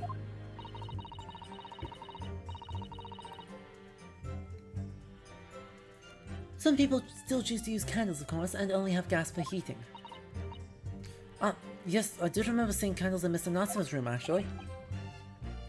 And how does the money in the meter get back to you at the gas company? Every 3 days, gasmen like me visit properties on the gas supply and empty the meters of coins. I must say, the design and manufacture of the new meter cost the company an awful lot of money.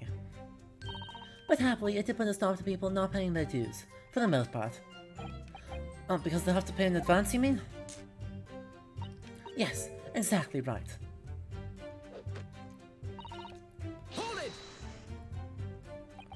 Out of interest, how long has this been going on? Weeks and weeks. He's been pinching gas off us for ages. And you've examined the meter in Mr. Shamspeare's room, I take it? Naturally. We took it off the wall and went over it with a fine-tooth comb. And found nothing suspicious at all, I presume. No, I'm afraid we didn't. Which is exactly why I demanded a new type of meter be produced. One with an indestructible lock. The Shamspeare Special.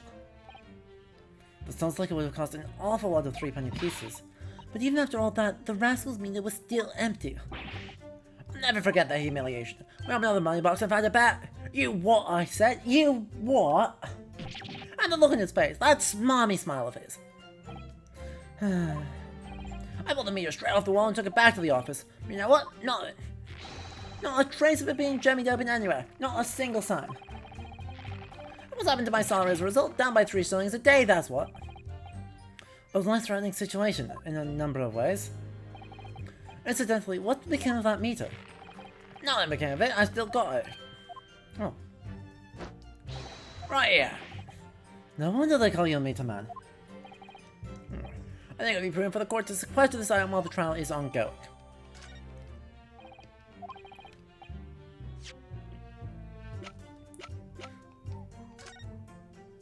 Well, I suppose we better take a look at it, shouldn't we?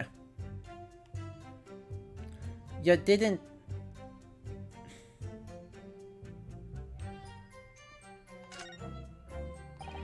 That's a very sturdy-looking padlock, isn't it? And the mini box is sealed with beeswax, too. So if Mr. Shons were to get up to any mischief, he'd be found out immediately.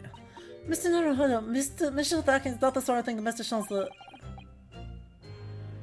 You know you didn't finish that sentence, don't you? Well, anyway...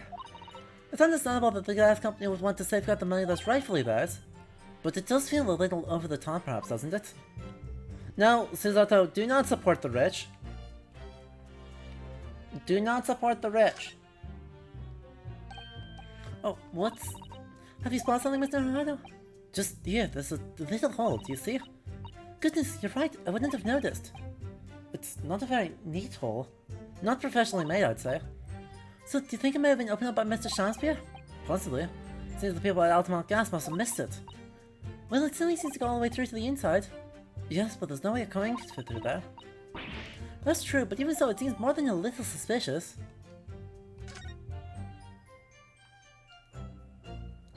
Coin go in there. Yorm, if you saw Sholmes' alternate outfit, you would not forget he was in this game. Let's move this along, shall we? Continue with your testimony. They would say it has as much value as the contents of that meter. Oof.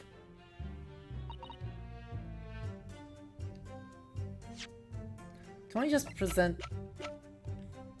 Objection! Let's just move on. Lady Ultimate, I'm afraid to say that this meter clearly does show signs of having been tampered with. What? Go away! I've been over and over that thing. Don't you? There's nothing wrong with it. In that case, what do you have to say about the small hole that's been made at the base of this coin box? Oh? What?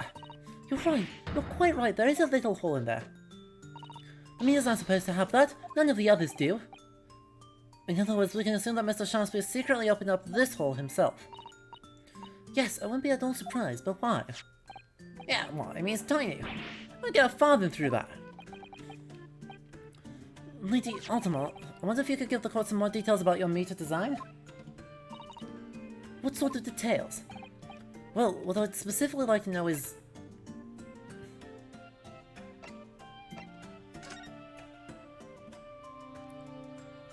how does the meter tell the difference between different coins? What do you mean? Well, for example, if someone were to put in a 1 penny coin, that wouldn't work presumably, would it? No, of course not. So, how does the meter know that the coin has been fed as a 3 penny bit? Ah, I see what you're getting at now. The meter tells the coins apart by their shape and size, which includes their thickness. A 3 penny bit is about 3/4 of an inch in diameter, you see? Other coins just won't fit. Ah, I see, it's clearly been very well thought out.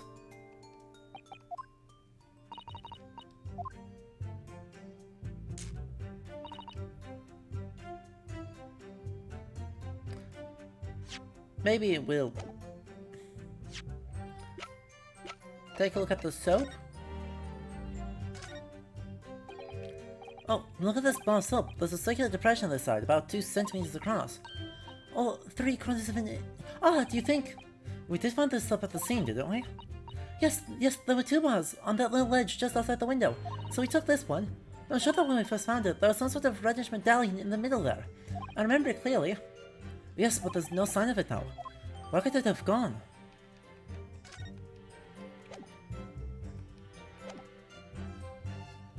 Well. Objection! Not to make them harder, to make them hard at all.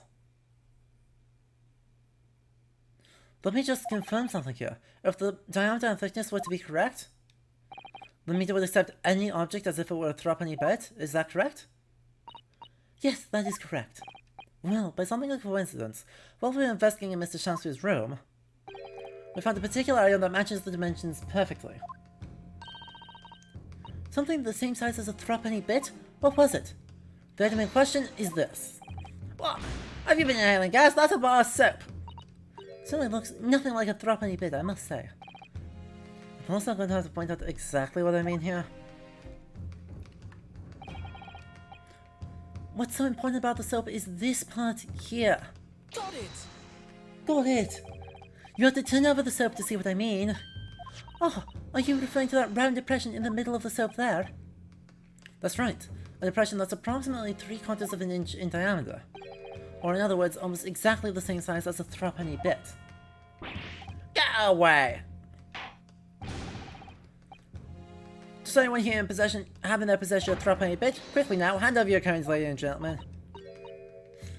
It sounds rather like highway robbery, doesn't it?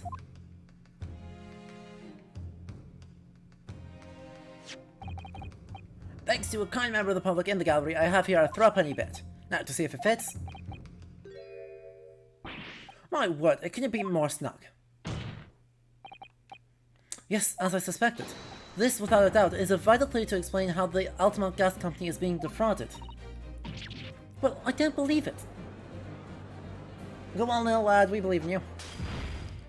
So, your assertion amounts to what? That some inferior bar of soap has a tentative connection to the theft of gas? Yes! The depression in the soap was clearly made by a threepenny bit. I must concur, at least, that pushing a coin with some force into a poor quality bar of soap such as this is a remarkably simple way of replicating the coin's shape. You use, well, some melted wax or something to pour into the mold. You make fake coins in no time.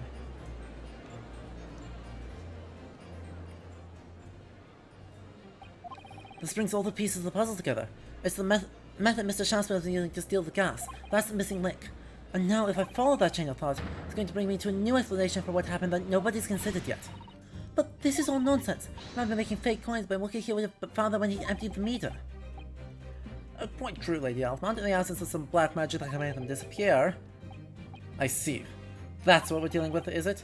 There is one form of black magic that could cause fake coins to disappear into thin air, yes. Exactly, and the meter here gives it away. What on earth? The remnants of the magical method used visible on the gas meter taken from the victim's room.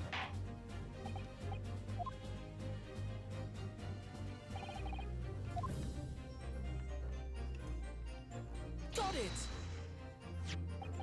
We found this bar of soap at the scene of the crime, just outside the victim's window. Outside? Yes, outside, where you yourself, Mr. Meterman, were loitering in the freezing winter air. That's where we found the soap. Ah, I get it! That's right, the answer, of course, is ice. Did you say ice? Mr. Shamspeare has been leaving soaps like this outside his window each evening filled with water. After an outside in the bitter cold, the water is completely frozen solid the next morning. Then he takes his fake coins of ice and feeds them into the gas meter, giving him light and warmth in spades. As his room becomes very comfortably warm, the ice now inside the coin meter box melts, turning back into water and draining harmlessly away through the small hole made in the underside of the meter. That is how, without leaving any evidence of his wrongdoing, this man has been stealing Altamont gas. Just like that. So simply. Is he trying to make us look like idiots who are filling us with some bars of soap and some water? That's right, madame. I don't believe it. It can't be true. Do you have any idea how much money we spent to develop the new meter? And you have the audacity to suggest that a bit of soap and some water can render it totally useless? I'm fairly sure I didn't design it. Evidence! Sorry? I want evidence. If you're going to stand there and tell us our meters are rubbish, I want to see proof. She's very good at enforcing accountability, isn't she? Very well, Lady Altamont. If you'd like evidence, I'll provide it. Miss Naruto, are you saying you actually do have evidence to support the theory? I'm feeling that this theory we come up with now could explain it. Take that! This is a photograph of the scene at the point when the body was discovered, taken by Inspector Gregson. And it clearly shows the remnants of the crime carried out by Mr. Shamspeare. What remnants? Here you can see the gas meter on the wall in Mr. Shamspeare's room. Now look closely at the floorboard, it's directly underneath the meter. What is that? Some kind of grubby stain. Almost certainly it's a water stain resulting from the liquid that drained out of the hole made in the meter. If 1 coin gives around 2 hours of gas usage, and the occupant was heating his room in all his waking hours, we can imagine he would have used around 10 of his fake coins each day. The melting ice inside the meter's coin box would have been dripping out almost constantly, leaving a stain on the floor. This is awful. And there's further evidence too. Mr. Shamspeare slumped over his table, apparently having consumed strychnine. And right there next to him is a bar of soap broken in half. You're right. It would appear to me then, Counsel, that the man was eating the soap, was he? Pardon me for disagreeing with your lordship, but... certainly not. He didn't beat about the bush there, did he? In truth, Mr. Shamspeare was found with a fork in his hand. Do you mean to say it is using that fork too? Yes. To extract a frozen coin from the bar of soap. But the bar broke in half, so perhaps it didn't go very well. Good gracious. Mr. Sholmes and the judge get along wonderfully. Yay! Lord Van Zieks. I was throwing my hand up in despair and happened to catch my hallowed bottle on the way. Pray forgive my maladroit mistake. What is the meaning of this, Counsel? Allow me to pose my learned friend a question. What exactly did you establish with your most recent cross-examination? Well... that Mr. William Shamspeare is a liar and a thief. In other words, that his testimony is unreliable. That's it, that's exactly it.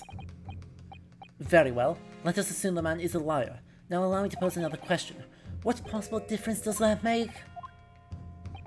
We know that suicide can be discounted. Scotland Yard's investigation revealed no sign of another vessel that contained poison. And on the night in question, there were no visitors to the room except the accused. The young gasman's testimony, which we have no reason to doubt, has confirmed that. Furthermore, the only possible way the poison could have entered the victim's body is via the tea. Of course, he no evidence whatsoever that suggests otherwise. Even if William Shamspeare is the liar you claim him to be, these facts have been objectively established. There's no escaping it. Therefore, in light of these facts, the prosecution calls for immediate adjudication. You... What?!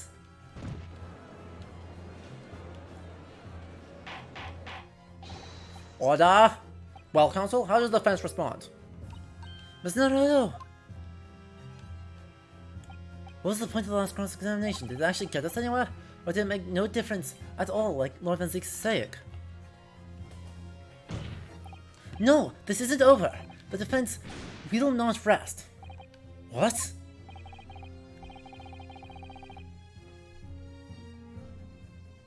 Alright, does he really hallow his baller or chalice in a meaningful way? I mean, he would hallow them if we weren't simply so frustrating of a human being. Obviously. He tells us as much in the next case. But, Counsel, you successfully explained everything. You've identified and substantiated the unscrupulous method employed by Mr. Shamspeare to consume gas. What more is there to discuss? Lord Van Zieks just highlighted 3 facts in order to make his point. But contrary to what he would have the court believe, not all of them have been objectively established at all. What are you trying to say, my Nepalese friend? At least one of those so-called facts is an assumption made due to a lack of evidence. But the situation has changed now, following the cross-examination of the latest witnesses to take the stand. Don't be absurd. What is this nonsense? Yes, when you bring together everything we've learned so far and consider it as a whole, it's clear. There can be a question that we know, namely, was the poison in the tea? We've all been led to believe that the strychnine poison that afflicted Mr. Shamspeare was in the tea brought to him by Mr. Natsume, but that's conjecture at best. Objection! The victim has testified that nothing else passed his lips that night. There is no other possibility. Since there's no trace of the tea left at the scene, it couldn't be tested for traces of the poison. As I said, the situation has changed, because in fact, some of Mr. Natsume's tea was left at the scene. A particular piece of evidence proves it. A ludicrous claim. Scotland Yard detectives investigated the scene exhaustively. What evidence are you suggesting they missed? The defense has made a bold claim indeed. Very well, Counsel, present your proof. What evidence within the crime can tell us about the nature of the defendant's tea? Nope, I hit the wrong button.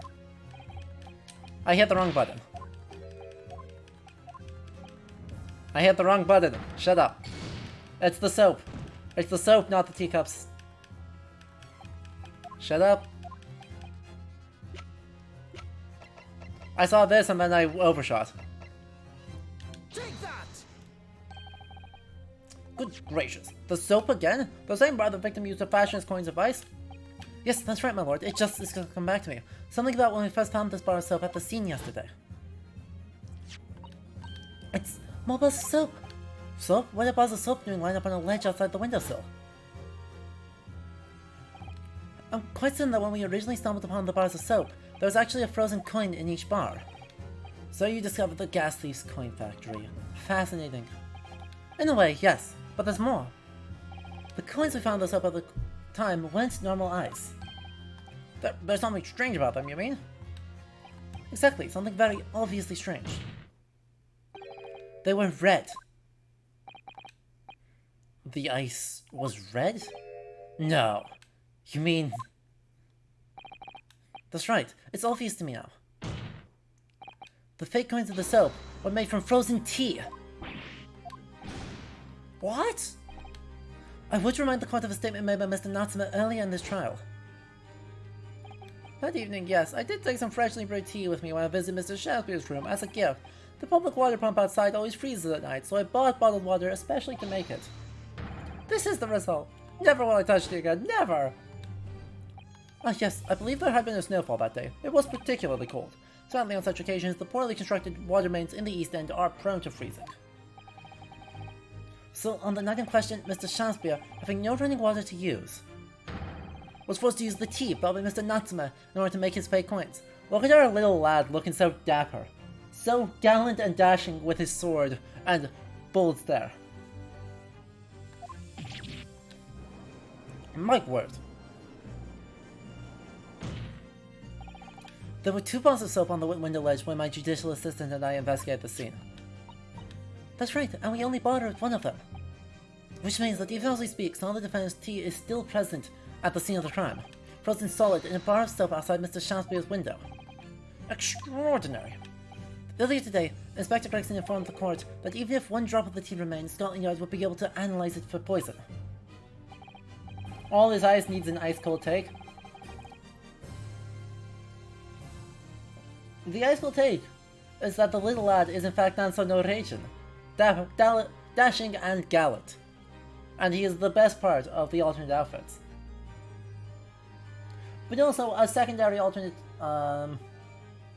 or ice-cold take here, is that the literary analysis we have heard so much about is probably not the best way to go about discussing the merits of Shakespeare, even Shakespeare's weaker work.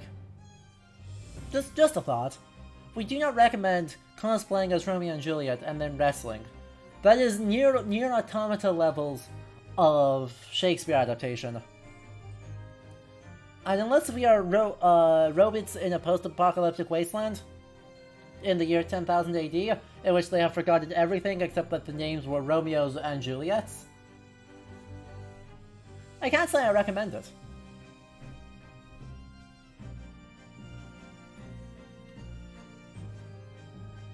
And the compliment is actually that this case is very well put together, right? The gas stealing thing is actually super plausible, and super plausible in a way that's honest with Holmes. Right, the Sherlock Holmes stories, having someone stealing gas by the means of frozen coins feels right in line. And it's a nice twist for an Ace Attorney game, but also it's a twist that feels like it works in this, well, Sherlock Holmes universe. By finding out for sure whether or not Mr. Natsume's tea actually contains strychnine at all.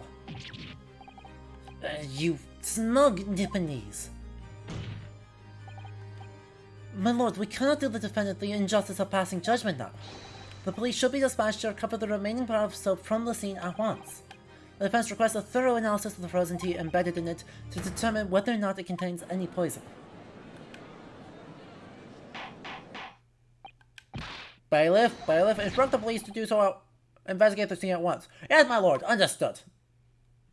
Oh, good, and that should get us to our ending point. Sort of, mostly. Well, we are in recess. It would seem we have no choice but to suspend these proceedings for the time being. I trust you have no objection, Lord Vinzeeks? None, my lord. Scotland Yard will cover the T-phone scene and carry out the requisite tests immediately. The trial will resume at the same hour tomorrow. The prosecution and defense may conduct further investigations as appropriate in the interim. Yes, my lord.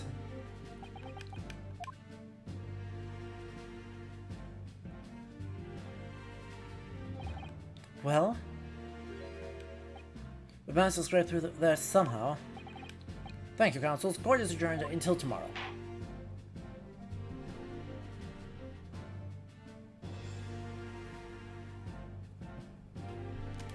And so we shall pick up again with this at this time next week.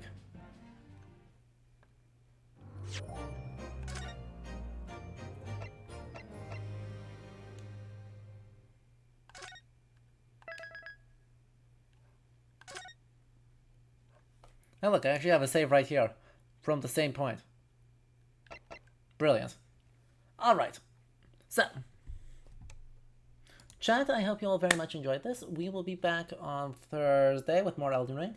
And the VOD from this will, of course, be uploaded. But if you enjoyed this, firstly, big thank you to all those who gifted subscriptions, followed, or joined in chat during this stream. That was all very lovely to you. And big thanks also to all of our Patreon supporters who help make this all possible, help keep this show running and the lights on, new games, all that jazz. We got some really good stuff coming up. Wait. Sorry, did I say we're going to be back on Tuesday with Elden Ring? Sorry, I know what day it is. We'll be back on Tuesday with Ender Lilies, and then on Thursday with Elden Ring. I just forgot what day it was, Wolfie. I forgot what day it was. I was so close to being graceful and smart and things, but no, Tuesday we will have a stream. It will be more Ender Lilies because I'm liking that game. I'm trying to finish that up in the next 2 weeks, and then we start up a new playthrough, which I am happy to announce. Actually, I can announce that now because it's all locked in. Seems good to go.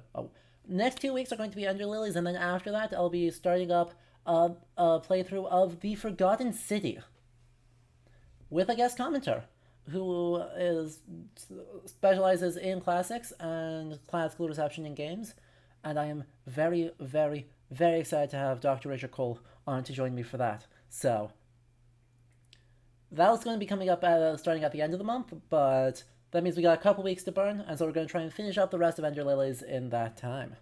Anyway, if you want to help support the show, do consider heading over to patreon.com/LeoHistory and supporting it. It's the way that gets the most of your money, directly supporting me instead of having Twitch, steal stuff, because Amazon.